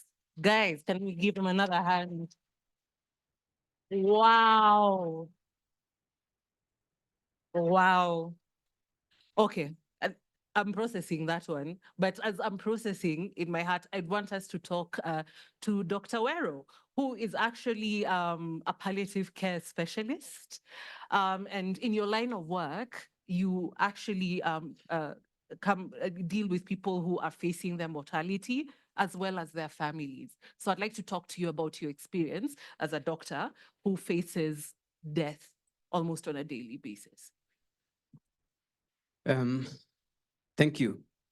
And thank you, Major Maina. Major Maina. We say there's Maina and Mwangi. Maina and Mwangi, 2 age sets. Yes, it's true. And what we've had today from our colleagues, from our friends, is the fact that we have to accept human beings. We are special. We are listening. We are rational. We comprehend what is happening. And as people go through loss, it's very important for all of us to appreciate the difference between the disease that is bringing about this and the suffering, between pain and the illness, between cure and healing. And if you look at the bigger picture, when people are going through loss, either of a loved one or something they hold dear, then it calls upon us to appreciate that in the environment of that given person who have lost or who is losing, there is what we call stakeholders. The other stakeholders, the people who matter, the people who feed into this given environment. Because if you look at a human being, despite all of us being physical, there is social us. There is spiritual us.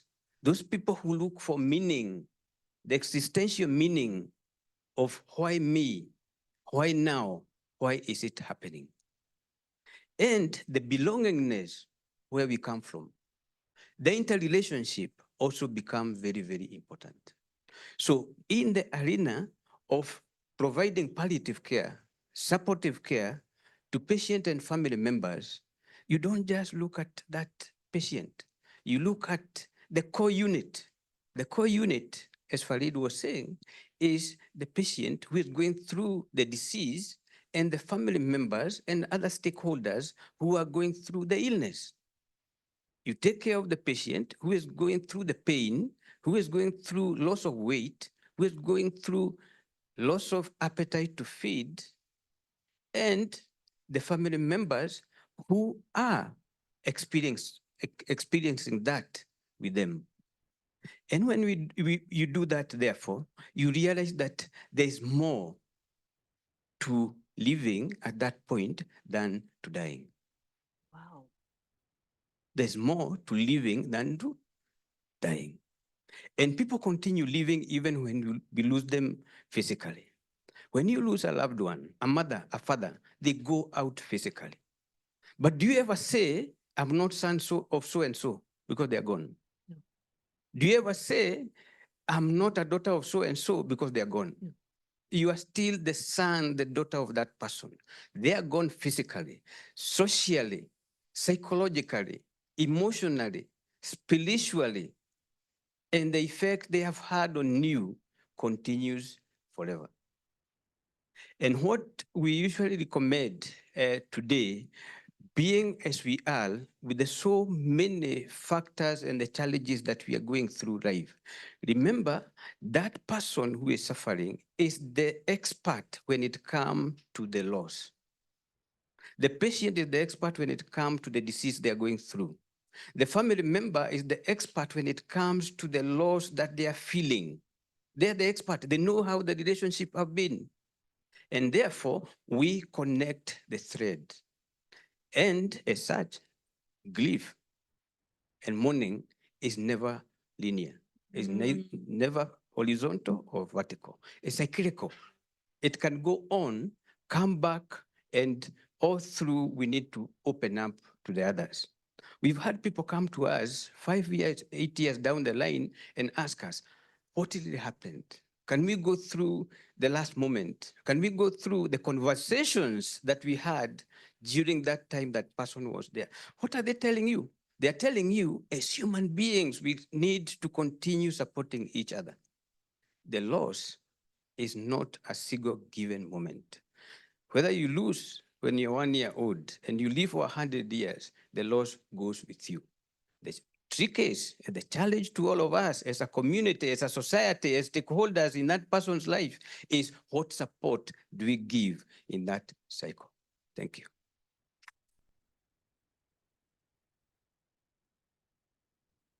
All right. Does anyone have something that they want to share, a story? There you go. Good evening. Hi. My name is Angela. Hi, Angela. Kizingwa. I work for Royal Media Services. I write stories, and I love what he said, that you find purpose in your loss or what you lose. I lost my father 25 years ago. I was in primary school by then. I'm the firstborn daughter with the four other siblings. So apparently I became the deputy parent. And it was only when I was doing a story last year that I realized I was living with the childhood traumas. I was very emotional. I would cry, of course, not to the public. I was also very outgoing. Of course, everyone thought so, but it wasn't like I was outgoing. I learned to be a grown-up person before I grew up. I was still a child. I never went through childhood like a child. And that has affected me again in my relationship still with my mother, with everyone around me. But I love communities. I love sharing with people. I love when I see my cousins, my siblings together. But last year is when I went through counseling and I learned that it was because of the loss. Since then, I have known how to not cry again. I know again how to also look back into what I also experienced and live life after the death of my father. And also the very best friend I had was my grandmother, also died. She had diabetes, she had hypertension, then eventually she got a stroke. So in a nutshell, because my mother was married to the last born son of the family, we were also caregivers. So all those put together, we lived through that. But then now I understand.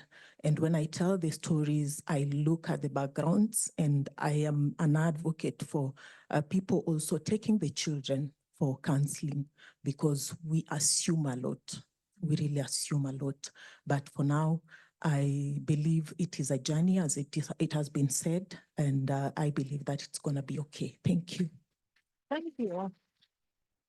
There was a gentleman right here at the front. My name is Zahid. This is the first time I'm speaking in public. You're doing great. Speaking in public 1 year after the death of my partner.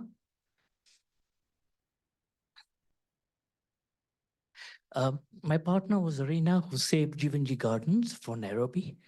She died after like 6 or 7 years of ailing. Mine is sort of a long journey. It'll take me an hour if somebody asks me how we are doing, because I can't answer that question. I, however, have a specific concern. In the last days when my partner was in hospital, and I realized this much later, there was no one. I mean, it was very clear that she wasn't going to live for long. It would maybe be because she had written a will, and we abided by her wishes, and she wanted to die peacefully at home. And so we sort of made a decision that we take her off medication, so she could die peacefully. But there's a couple of things happened. Once at the hospital, and then after. At the hospital, and I would love to engage Dr. Veru and others, that there was nobody who came up to the family. It was only my son and I, who sort of want to prepare us as to what's going to happen. Consequently, I've heard about anticipatory grief and stuff like that, and it's supposed to be a system that exists. Perhaps it exists, but we were not privy, or we didn't get any of that. And so it became very difficult to take her home, and then she would die, and sort of, we weren't prepared as to what is going to happen next. At least I wasn't. So 6 months, 1 year down the line, a couple of friends says, you must go for therapy. And I saw 2 therapists, and I had the most horrible experience, from 2 therapists. They didn't understand. They looked at their computer and say, this is the 5 stages of grief, and this is what's happening to you. They said all the wrong things that you needed to say. And it was absolutely devastating, because after a therapy session, you'd cry for another week, because nothing has been resolved. It took me the better part of 6 or 7 months. I kept asking that I wanted a grief support group, and I couldn't find one. And I finally, through different friends, found the Nairobi Chapel, which runs grief share sessions. And I've just finished a 13-week session about a week ago. And I find it extremely difficult, at least within my community, the Ismaili community, to find share groups that you can talk about. There is a stigma around talking about death and grief within the community. And it is really sad because perhaps I was lucky that I managed, but I know of individuals, including my mother, who have sobbed for 5 years, 10 years, because there's been no grief support whatsoever. This is just an appeal to the hospital, to the community, to say, please do something about this. I am happy to work through with anybody to set up grief share sessions within communities. I don't know if it happens widely across the Asian community. Certainly within the Ismailis, nothing like this exists. And it's traumatic and it's terrible and it's killing people because people die of broken hearts. And I've seen it happen. So, so for people working within the university and people who are within those sessions, please reach out and do something, because it may not be cancer and it may not be poison, but it is death when you don't deal with grief. Thank you. Before you take the mic, how are you feeling today? Well, it's never the same. Your grief sort of haunts you day by day, hour by hour. You can feel great today. The fact that I've had strength to just wake up and speak is just one thing in itself. I have no guarantee what will happen tomorrow. But I think having communities and having friends and I'm sure people here will testify that when somebody dies, you got everybody around you, and in a month you find you're alone. Everybody's left.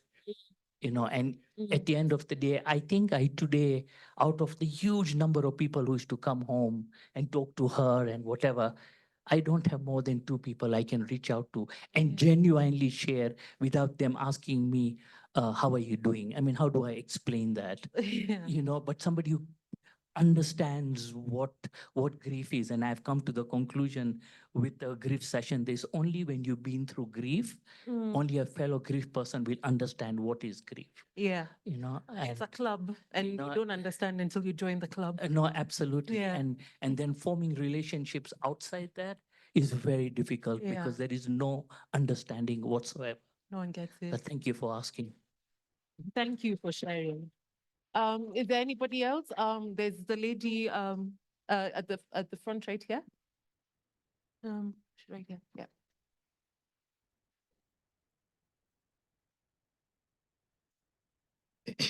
Hi, everyone. Hi. Good evening. Good evening. Yeah, my name is Faith Mureithi. Hi, Faith. Hi. Mine is about loss. Due to a prolonged sickness. I lost my mobility in 2019 after a fall, like nilianguka kwa steps while on my way to washroom, and then my right foot developed got fractured, but I didn't know on that time. Ulikuwa umeteleza? Yeah, it was a fall. So I stayed for 2 days, and then the third day the foot started swelling with a lot of pain. Then I went to hospital, and then I explained the same, and then I was sent for an X-ray, which concluded that I had a metatarsal fracture. Then I asked the radiologist now, mtanifanyia nini? Then he told me, kaa hapo kwa kitanda, we are going to put on a plaster. Then I told him, nipatie ruhusa kwanza niende kwa washroom because my blood became full. Then I was put on a plaster, but unfortunately the pain became more worse. And then I complained about the pain, and then I went back to hospital. They checked me. I was sent for another X-ray. It still revealed that the fracture was still there. Then to cut the story about the fracture, I was put on 6 fractures on 6 plasters because that the fractured part never got healed. Now we are in 2020, I'm in so much pain. Like I could not do anything. My major complaint was pain, pain, pain. So I went back again to hospital and then I was sent to do an MRI, maybe to find out why my fracture is not healing and I had no other underlying condition. Then that time in 2020, there was a lot of strict restriction about movement because people could not move a lot. So I came to Nairobi, I did 2 MRIs just to clear out maybe what could be the reason because I was in so much pain and clearly I could not tell the trigger. So the MRI report revealed that the fractured part had developed some infection. And then I was told by doctor told me that now that the bone had developed some infection and it has taken long to heal, let's do an operation to remove the metatarsal bone. So the worst began there in 2020 March. I went for the operation, it was done. But unfortunately, the operated part, it developed like a hood. It wasn't even a small hood, a big hood, which took 9 months to heal. And the hood dried around 2020 in November. I remember Aga Khan has been my home, in and out admissions, insurance in Aisha, Una, Rudy, Tenevo. So I came here, was admitted. They did some theater cases, in and out from hospital. Now since that 2020, until now, I never got healed. I've undergone 5 surgeries because of the foot. I changed from using crutches. That time I was using crutches until last year in May. I slept. I could not, after waking up, nikajipata siwezi nikatembea because of the nerve na disc bulges kwa mgongo. So all along I've been on a treatment. When I saw the person last week nikiwa kwa online, and then I'm like, I think I'll be in a safer place, maybe trying to process a loss. Because I lost, in my case, I lost mobility, I've lost financial loss. At some point, you lose your people because you face a lot of stigma, discrimination, rejection, a lot of allegation. I've been living with stigma of alingojeka na akakataa kukunywa dawa, like some close people, some close family members, some close friends tell me like I'm an HIV positive person and I'm not HIV, I'm not positive. That stigma, even right now, it still kills me because unapata anashindanga akisema amengonjeka na niye alikataa kumeza dawa. Then I'm like, how am I supposed to prove to these people that I'm not HIV positive? The stigma about HIV came when we did have the first surgery. Unfortunately, the hood took long to heal, and the more I did the dressing, the more it was becoming worse and worse. Then when you get people who could come and visit you, they are like, tuambie vizuri, uko na shida gani? Umepima ukimwi? Directly, like one-on-one. Umepimwa cancer? Ebu tuambie vizuri, Faith, uko na kuanga na shida gani?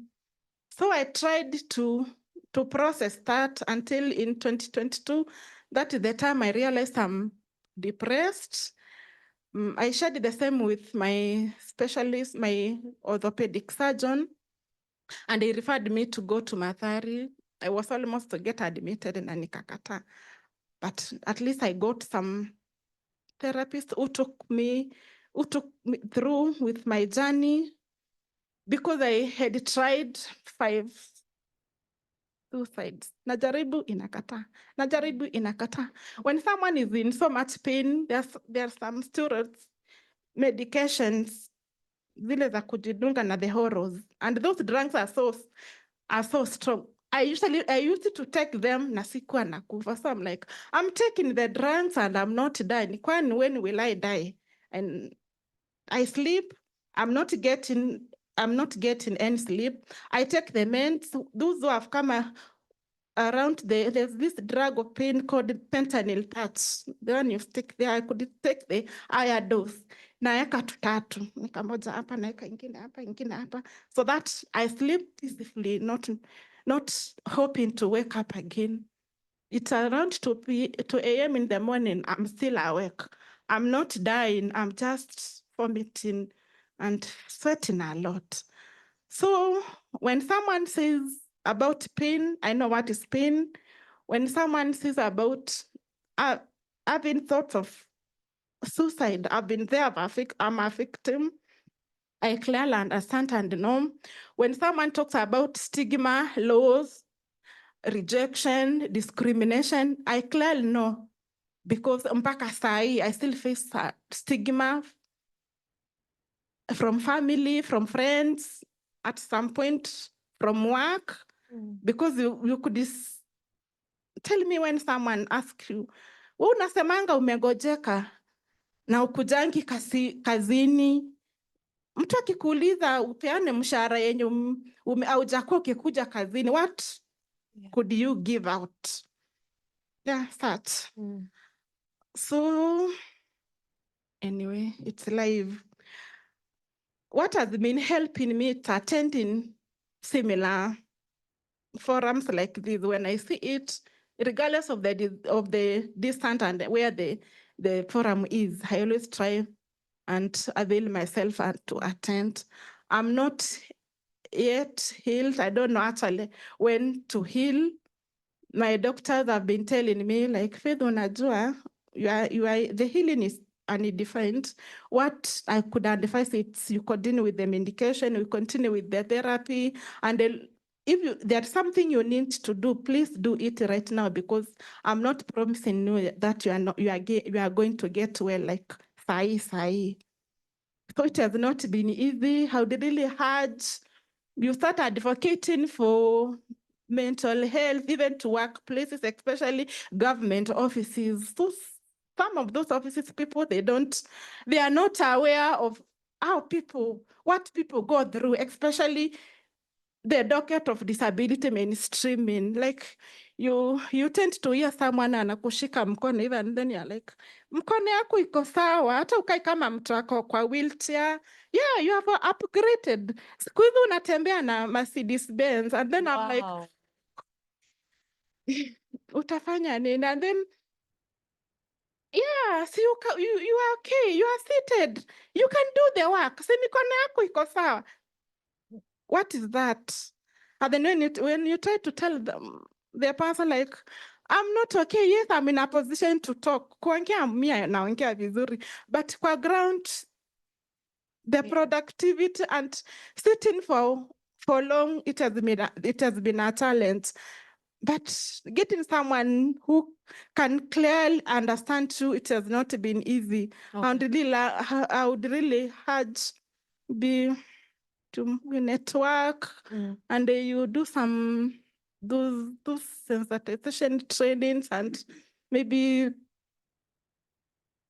trainings and the forums, maybe to make people clearly know and understand what others go through, because some of these sicknesses, especially the chronic sickness, are invisible. Maybe you can look at me and then say me, ako sawa, but deep down in me, I don't sleep. I lost my sleep. Clearly, I don't sleep. I have been put on antidepressants. So even madawa zote za depression, the strongest one, nimejaza hivyo ziko kwa nyumba. You try to go to seek therapy. I remember I paid 6,500 private therapy. At least you go and see whether you can feel better and see yourself. Yeah, you feel better than the way you are feeling. But despite doing all that, trying for your level best to see yourself better again, you find that hapa kwa ground, ni tofauti. Mambo, it's not fair. Yeah. So I am happy and I am glad for the forum because it is giving you some hope, and you know that you are not alone who has faced this such unforeseen circumstances. All right, Faith. Thank Yeah, you so thank much you. for sharing. We have time for, I think, 2 more people before we wind up. There's the young man there, and then I think we'll try and get. Oh, you have the mic. All right, cool. You are hidden and you are in gray. I think I'm told now you can see me. Okay. Yes. Good evening, everyone. Hello. So I'm called first as Mulakoli. So I'm just going to share a small reflection based on losing a loved one. So, and every time we ask ourselves, are we ever prepared in the event such eventualities happen, especially when they happen all of a sudden? So I'll give you a story. I'm also an orphan. I lost my parents within a period as part of 5 years. So it began with my father. Nursing was having prostate cancer. He passed on in 2019. But later on in 2021, my mother passed on all of a sudden. So I came here at work. So as usual, did whatever I needed to do. And during the same day, there was a plan that I also needed to travel to Diani for some off-campus duties. So we had a group of people who were going. Okay, sometimes they say fate has got its own version. So we were to go to Diani together, but unfortunately, we didn't have a flight to accommodate the 3 of us. So whoever was organizing the logistics in terms of us going to Diani booked my first colleague who left Nairobi at around 10 a.m. in the morning. So for me, I came, did whatever I needed to do, and then of course my flight was it was around 5 in the evening. So of course I was jovial that day, did everything that I needed to do. Of course, waiting evening to come, I take myself to Diani, and of course, all of us appreciate when you're being sponsored to go to Diani. So part of it, you're going to work.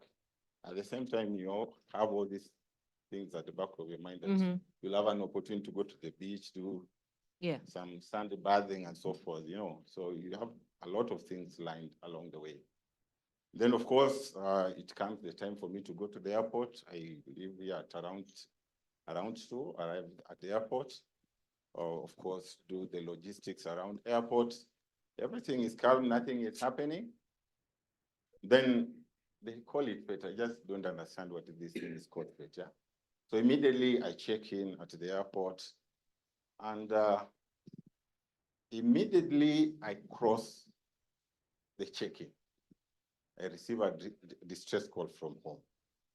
So partly I allow myself to settle down before picking up the call. Then when I received the call, of course, I had to call them back to find out what was it. And that was my young brother calling me. Then when I called, and then I just received a call, they tell me there's a child who say, Shosho, ameanguka. So of course, by then I was having my mother, I was also having my grandmother back at home. Of course, you understand all what it comes with having elderly people around you.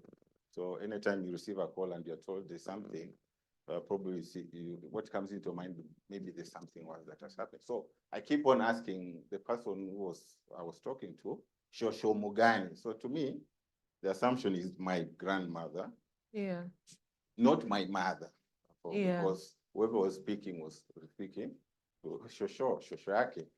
So I asked which Shosho, and they say, no, your mother. I'm like, okay, what is happening? Then they tell me Shosho was just watching TV, and then all of a sudden fell down. He said on the table. Then of course, I'm here at the airport, I'm confused. You see, I'm just about 30 minutes to leave the airport. I'm confused. So what is happening? So of course, being a medic, somebody who knows some of the things that happen, I started giving them instructions. So I'm asking them, what can you see? They tell me, oh, he's unresponsive, what. And I start giving instruction people to do CPR who don't know what is a CPR. So I'm giving them instruction. Can you start pumping the chest, give mouth to mouth and whatever? You know, I'm at the airport and I'm shouting. So, of course, I try frantically. And of course, you see, by then I'm tense, you know, I'm frozen. I don't know what is happening. So you see, at the back of my mind, I'm asking myself, maybe it is just a faint, you know. So the way you can say maybe something just happened and she fainted. So you're trying frantically to do whatever you can do within your disposal to help people who are far away to see whether they can rescue your mother. So unfortunately, they try. Then all of a sudden, I instruct my brother, okay, what you can do, can you quickly organize for some logistics to see whether she can be taken to the nearest health facility within the rural areas. So of course, my brother looks for Nduzi. Sometimes it's funny. So she carries my mother on Nduzi to the nearest health facility, but unfortunately, when they arrived at the hospital, my mom was pronounced to be dead. So I'm here at the airport. I call my colleagues who are in Diane. I'm like, okay, I think things are not looking good here. So what do we do? Because we were going for work. We had programmed for the following day. I was on the program. I needed to do something. And I'm asking them, I'm here at the airport. I don't know what to do. So then, of course, my journey is cut short there and there. So I call my boss. I tell them, okay, this has happened. What do I do? Because the institution has already incurred money. So they booked your flight ticket, they paid for accommodation, and all these things have happened. So even getting out of the airport, because I know you have the exit and the arrival. So I'm at the exit. So how do I get myself out of the airport? I'm just so confused and whatever. So I ask a security guy there, what do I do? They just tell me, just go back the way you came back. So of course I come back to the house and I had a terrible night. Have you ever heard of a nightmare? So I'm here sleeping on my bed crying. I'm asking myself, I'm supposed to be sleeping in the alley. Not here. What is happening, you know? And see, my world changed all of a sudden. So you had this story, then things turn upside down. So for me, maybe it is just to reflect on my situation, and I've been reflecting on it for a very long time. Yeah. Are we ever prepared to encounter such a sudden loss without, you see, it's within a blink of an eye and everything turns upside down? So for me, of course, you ask about how men grieve. You know, men, we have a lot of assumptions, and I know we have a lot of them here. Men or assumptions? Yeah, we tend to assume a lot, you know. So partly we are never in a hurry and so forth. So of course, after that, of course, the following day I was on the road, went back home. Unfortunately, I'm a firstborn son. You see, everything is on me. My dad passed on. I need to do the logistics. But of course, we went through grief and so forth. So partly we become strong the way Dr. Beda is saying. But later on, things start hitting back. And of course, to me, it hit me back because before my mother passed on, you know, boys and their mothers, you know, we have a lot of secrets. So we had some plans. We had planned something to go somewhere, do something, and of course I had to give feedback. So I went, did whatever I needed to do on Sunday. But men are just men. We are never in a hurry. So of course I was to give back feedback to her that, okay, where I went, this is what I found out, this is the progress and so forth. So for me, I take my time. So that was on a Sunday. My mom passes on when? On Tuesday evening. So part of the regret is that, and of course, that's something I keep on trying to deal with, is that I was supposed to give feedback. Yeah. And I had all the time, Sunday afternoon, the whole Monday, the whole Tuesday, but I never called my mom to give her feedback because I needed to do that. So part of what follows later on is that every time you keep on asking yourself, your mom went to heaven without you telling her what you needed to tell her. And of course, that is something that all of us go through. Yeah. Remember we are just in a moment. You never know what might happen next. And that's the time, every time we say that if you're to appreciate somebody, use this time to appreciate them. Because the next minute, they could be gone. They could be gone. Yeah. And I will tell you for free, these are things that all of us struggle. And of course, reflecting on all that, you see, every time I ask myself, why can't I get another chance to give her the feedback? So partly reflect on that, and of course, that brings a lot of emotion that probably I'll never get that chance again to tell her, Mom, this is what we had talked about, and this was the feedback. Yeah. So she went to heaven without me giving her feedback. So of course, it's all about to encourage each other that sometimes can we take that time and embrace those people who are around us? Yeah. Because for sure, I'll tell you, you never know what might happen next. You never know. Yeah, sure. Thank you so much for sharing. I was thinking we would have time. Kagiri, where are you? Do we? Hey, Kagiri has looked at me badly. All right.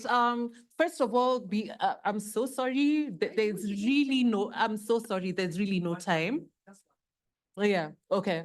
But you have to make it super quick. Yeah. So my name is Jerry Njoroge. Can you hear me? Yes. Yes. So I'm a sociologist, and what I've been hearing is a lot of personal stories. And my question is, as Kenyans, even as we're going through the different stages that we're going through a lot of loss from the Gen Z revolution, whatever you want to call it, to people losing their lives in parents, children losing their lives in school. There's a loss there that doesn't get to be dealt with. And then I've heard a lot of patients crying, the services they get in hospital. That's loss that's sometimes is not processed. And then you can also hear the doctors themselves, they have their own losses. They are not being heard of. They are always fighting for their rights to be paid well. That's a loss that's, utasikia watu wakisema, when daktari just pay attention to the patients, but then again, who is paying attention to them? They are on, some of them die by suicide because of the type of work they do. As a Kenyan society, you find us fighting on Twitter, going at each other at a very harsh rate. What are we dealing with there from a societal point of view? That for me has never been addressed in a very good perspective, or in a way that really wants to share are Kenyans in grief, and what are they grieving about? Are they in a loss, and how can we address that? Because that's a lot of anger and all those emotions that Kenyans are feeling online is definitely a telltale signs of something that is going on within the community. Even as Baba has said, our communities, our religious communities in the different sectors of our community, do we really address loss and grief in a manner that is good for us as Kenyans as a society? Yeah. You've asked a great question. And I think even before we wrap this up, I think this would be a great final question to give to you, Daktari. Do you feel that as a society, we're handling loss well? And is it then leading to it bleeding into other parts of our lives where we're just angry? That's a good question, and I wish Prof. Lukoya was one answering that question. But I'll just try and answer it briefly. I hope you can follow up and answer some more. But I feel there's a lot of loss happening, and based off on the patients that I see on a day-to-day basis, every day there's somebody coming in having had a loss, either job, a relative, a relationship, and it's like you're supposed to just move on. Like, this has happened, but you have bills to pay, so you need to move on. You have, people are dependent on you. You need to, do what you need to do. No time to grieve. And then let me just go back to maybe loss by death. The communities as well. There are people who don't get the time to mourn because then we're in a rush to bury. And you get like a week with your loved one and there's no a chance of you going to the mortuary to even see this person. It's just the last day. You probably get to view a little and that's it. And I feel that so many people hurt after a loss, and there's really no one to take you through that process. And even within the family, it's like people don't know what to say to each other. Then what do we do from here? We've been told to be strong. We've been told that we can't keep crying. We need to go back to work. We need to, meet our obligations. Then we need to move on. But what this means is that then you're left with a burden internally. You're crying alone, like Beda mentioned. You're hurting inside. There are people who are still dealing with anger. They're still dealing with shock. So all these things are still going on internally and they don't have time to mourn. Yeah. Those who lose their jobs then don't even have time to grieve. I mean, even a loss of a job is something that you need to process. They have to look for the next job. And when they get the next job, they have to meet their targets. So it's like you're always being rushed through life and there's really no time to stop and be with your emotions and just check in and tell yourself, okay, this is actually happening to me. I need to take time to process. I need to take time to, or rather have a community to support me, reach out, as Mzee has mentioned, the community is there initially and then they all disappear. Yeah. So I feel that maybe as Kenyans, then we need to look out for how to be our own advocates, to be there for ourselves in the sense that I know I need someone to support me. Who is that person I can identify to take me through this process? He mentioned that he went to Karura and that really helped. Was it Karura? Chapel. Yeah. Yeah. And that really helped. Then there is the aspect of now, again, finding meaning, knowing at what point then am I ready to look for a job if it's a job I have lost. And if it's not just the job, what else have I lost and how can I then, probably if it's a routine, get back to a routine so that then I'm being able to deal. I've heard about gratitude. Those are really good ways of helping yourself process some of these things. Yeah. Now, when it comes to the society, I'll just ask Prof. Lukoya to take us through that. He's really good with this. Yeah, let us have it, Prof. Thank you very much. And Catherine, you put me on the spot, but that's fine. So I think she asks a very good question about whether how we are behaving with each other is a manifestation of certain losses that we have collectively and individually experienced. And I think the answer to that question is partly yes. Partly yes, because Kenya, like many countries, is a society in transition. And when you're in transition, you lose things. We have lost our innocence as an island of peace in this region. We've lost a lot during COVID-19. We lost our sense of security, where we know that when I'm born, I'm going to live until I'm 80, then I will die. That's lost because people are just, here today, gone tomorrow.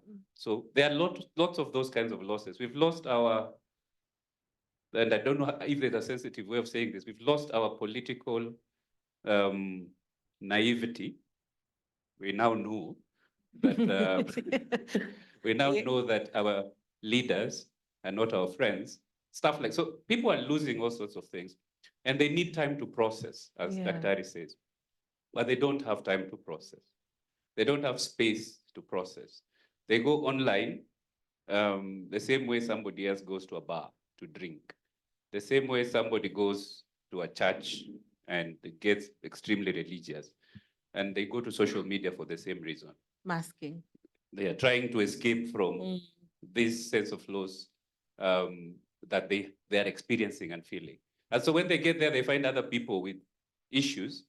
And I want my issue to be the issue, but everybody's coming up with issues. And so I lash out. Yeah.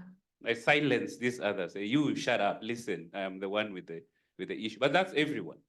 So we are very abrasive online. We are very, very, we use very strong language online. And we do things that sometimes I wonder if we would do those things if we met these people in Indeed. person. Yeah. So the answer, yes. We just need to have some fora, even within our social circles, within our spaces, where we can just be together and support each other to deal with some of the things that everybody seems to be dealing with. Yeah. So I think And that's, doesn't everyone feel like this is what today felt? this is one of those, exactly. Yeah. So this turned out into one of those opportunities for us to pause for a bit, examine what's going on in all our lives. I looked around when everybody was talking about their experiences, and I saw people nodding. I saw people tearing up. I saw people identifying with these stories of loss and pain. And I think that is a useful outcome for a function like this, where when we leave here, we will all know that one certain thing in life is that you will lose stuff. And when you do, grieving is okay. And you need to make time to grieve. And the purpose of this grieving, or the goal of it at the end of the day, is to be able to safely remember the loss without experiencing the emotional turmoil that comes with it. Yeah. So processing this involves getting to a place where you can remember, I lost this person that I loved dearly, without grieving all over again. So Without that is the going back- purpose. Without going back to that. square one. Yes, yes. So that Okay. is the purpose of this entire processing that Dr. is talking about, Mhm. to be able to say, I had this friend of mine that were very close and they died. And I'm remembering the good things that we did together. And when I remember the death, yes, I feel sad, but I don't go back to the moment of that death. Yeah. So this is the purpose. Thank you. You see, Prof, this is why I told you to let us have it, because, Prof and I are friends on Facebook, and he does not mince his words. He's quite intense. So this brings us to the end of tonight's conversation. And in order to give a vote of thanks, I want to invite Mr. Kagiri.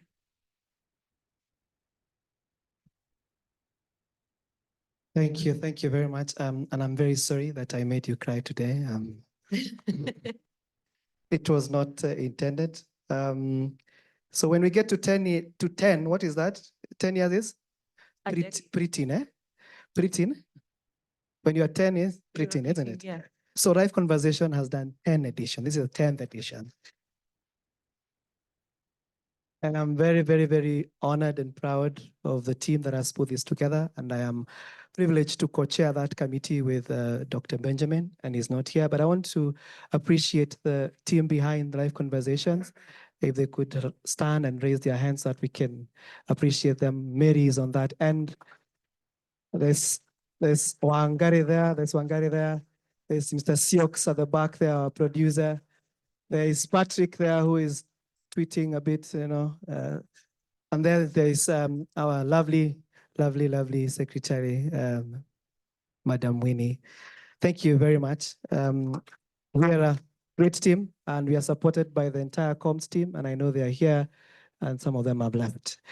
Thank you so much, Professor Atwoli, who is the Dean of the Medical College, which sponsors Life Conversation, for paying our bills, because we wouldn't be here, but also for challenging us. We have done 10 editions, and we are very, very, very proud. I also want to appreciate people who have been here. How many of us have done the 10? You have been here for the 10 of them, except the committee? Okay, so Stephen, not you.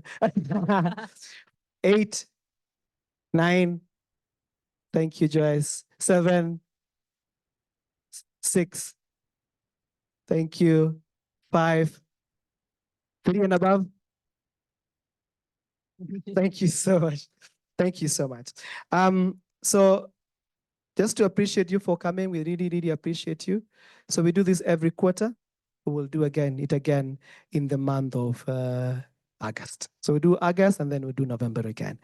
Every time we do it, it's our best. It's always the best. It's always the best. Best in conversation, blessing the people who turn up, blessing people who log in online.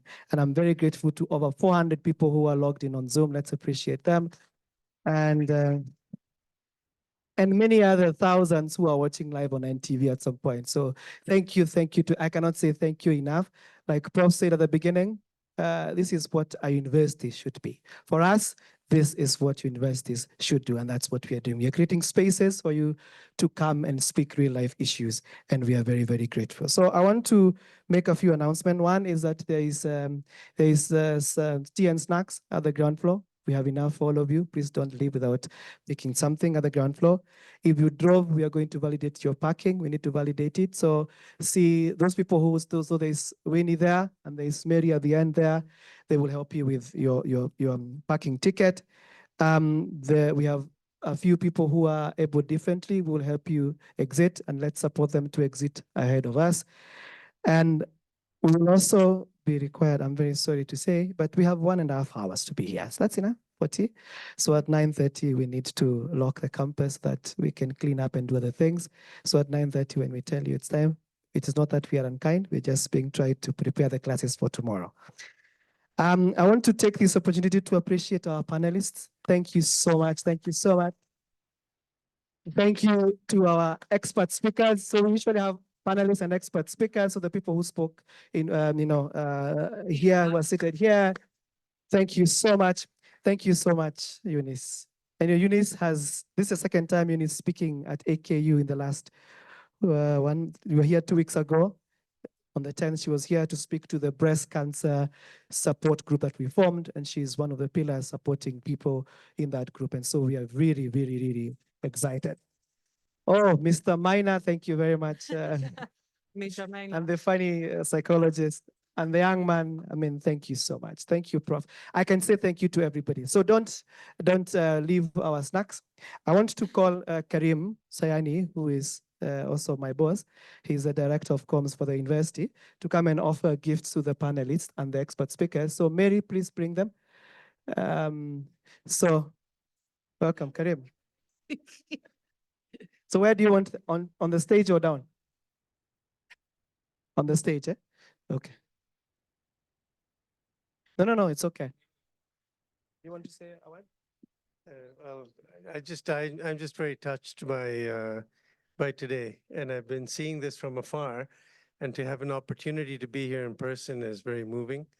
And I think this is exactly what Anthony said. We need more of these types of dialogue sessions. It really brings us together as real in humanity. I think a lot of world problems would be solved if we all talk to each other this way. So thank you, everybody.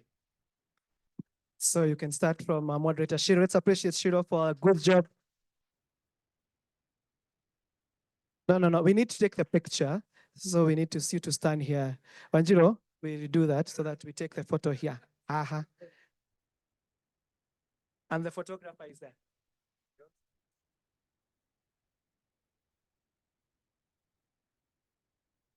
Thank you, Farid, for coming and sharing your story.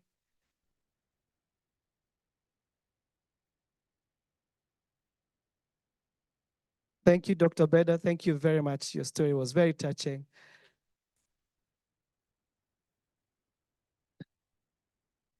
Yeah, please. Yeah. People keep asking me, I eat brand. Yes, I eat brand. Thank you, Daktari. Thank you, Daktari.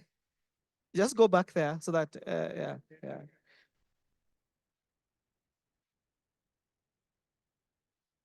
Eunice, please, on stage. Thank you so much. Oh, there's one more. Wanjiru. How can I forget my mother? Wanjiru. Thank you so much, Eunice. She wants to be up. Yeah. Thank you. Kasioka.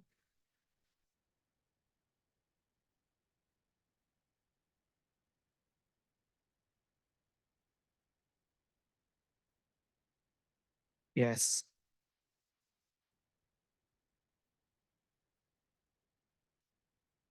Our funny psychologist.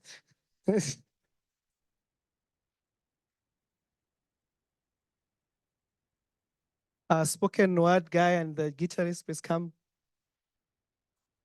Major Minor. So they want a photo together. So let's do that. And then Karim, I ask you to come and give. Karim, if you could come down and just give this gift to our friend here, Eve.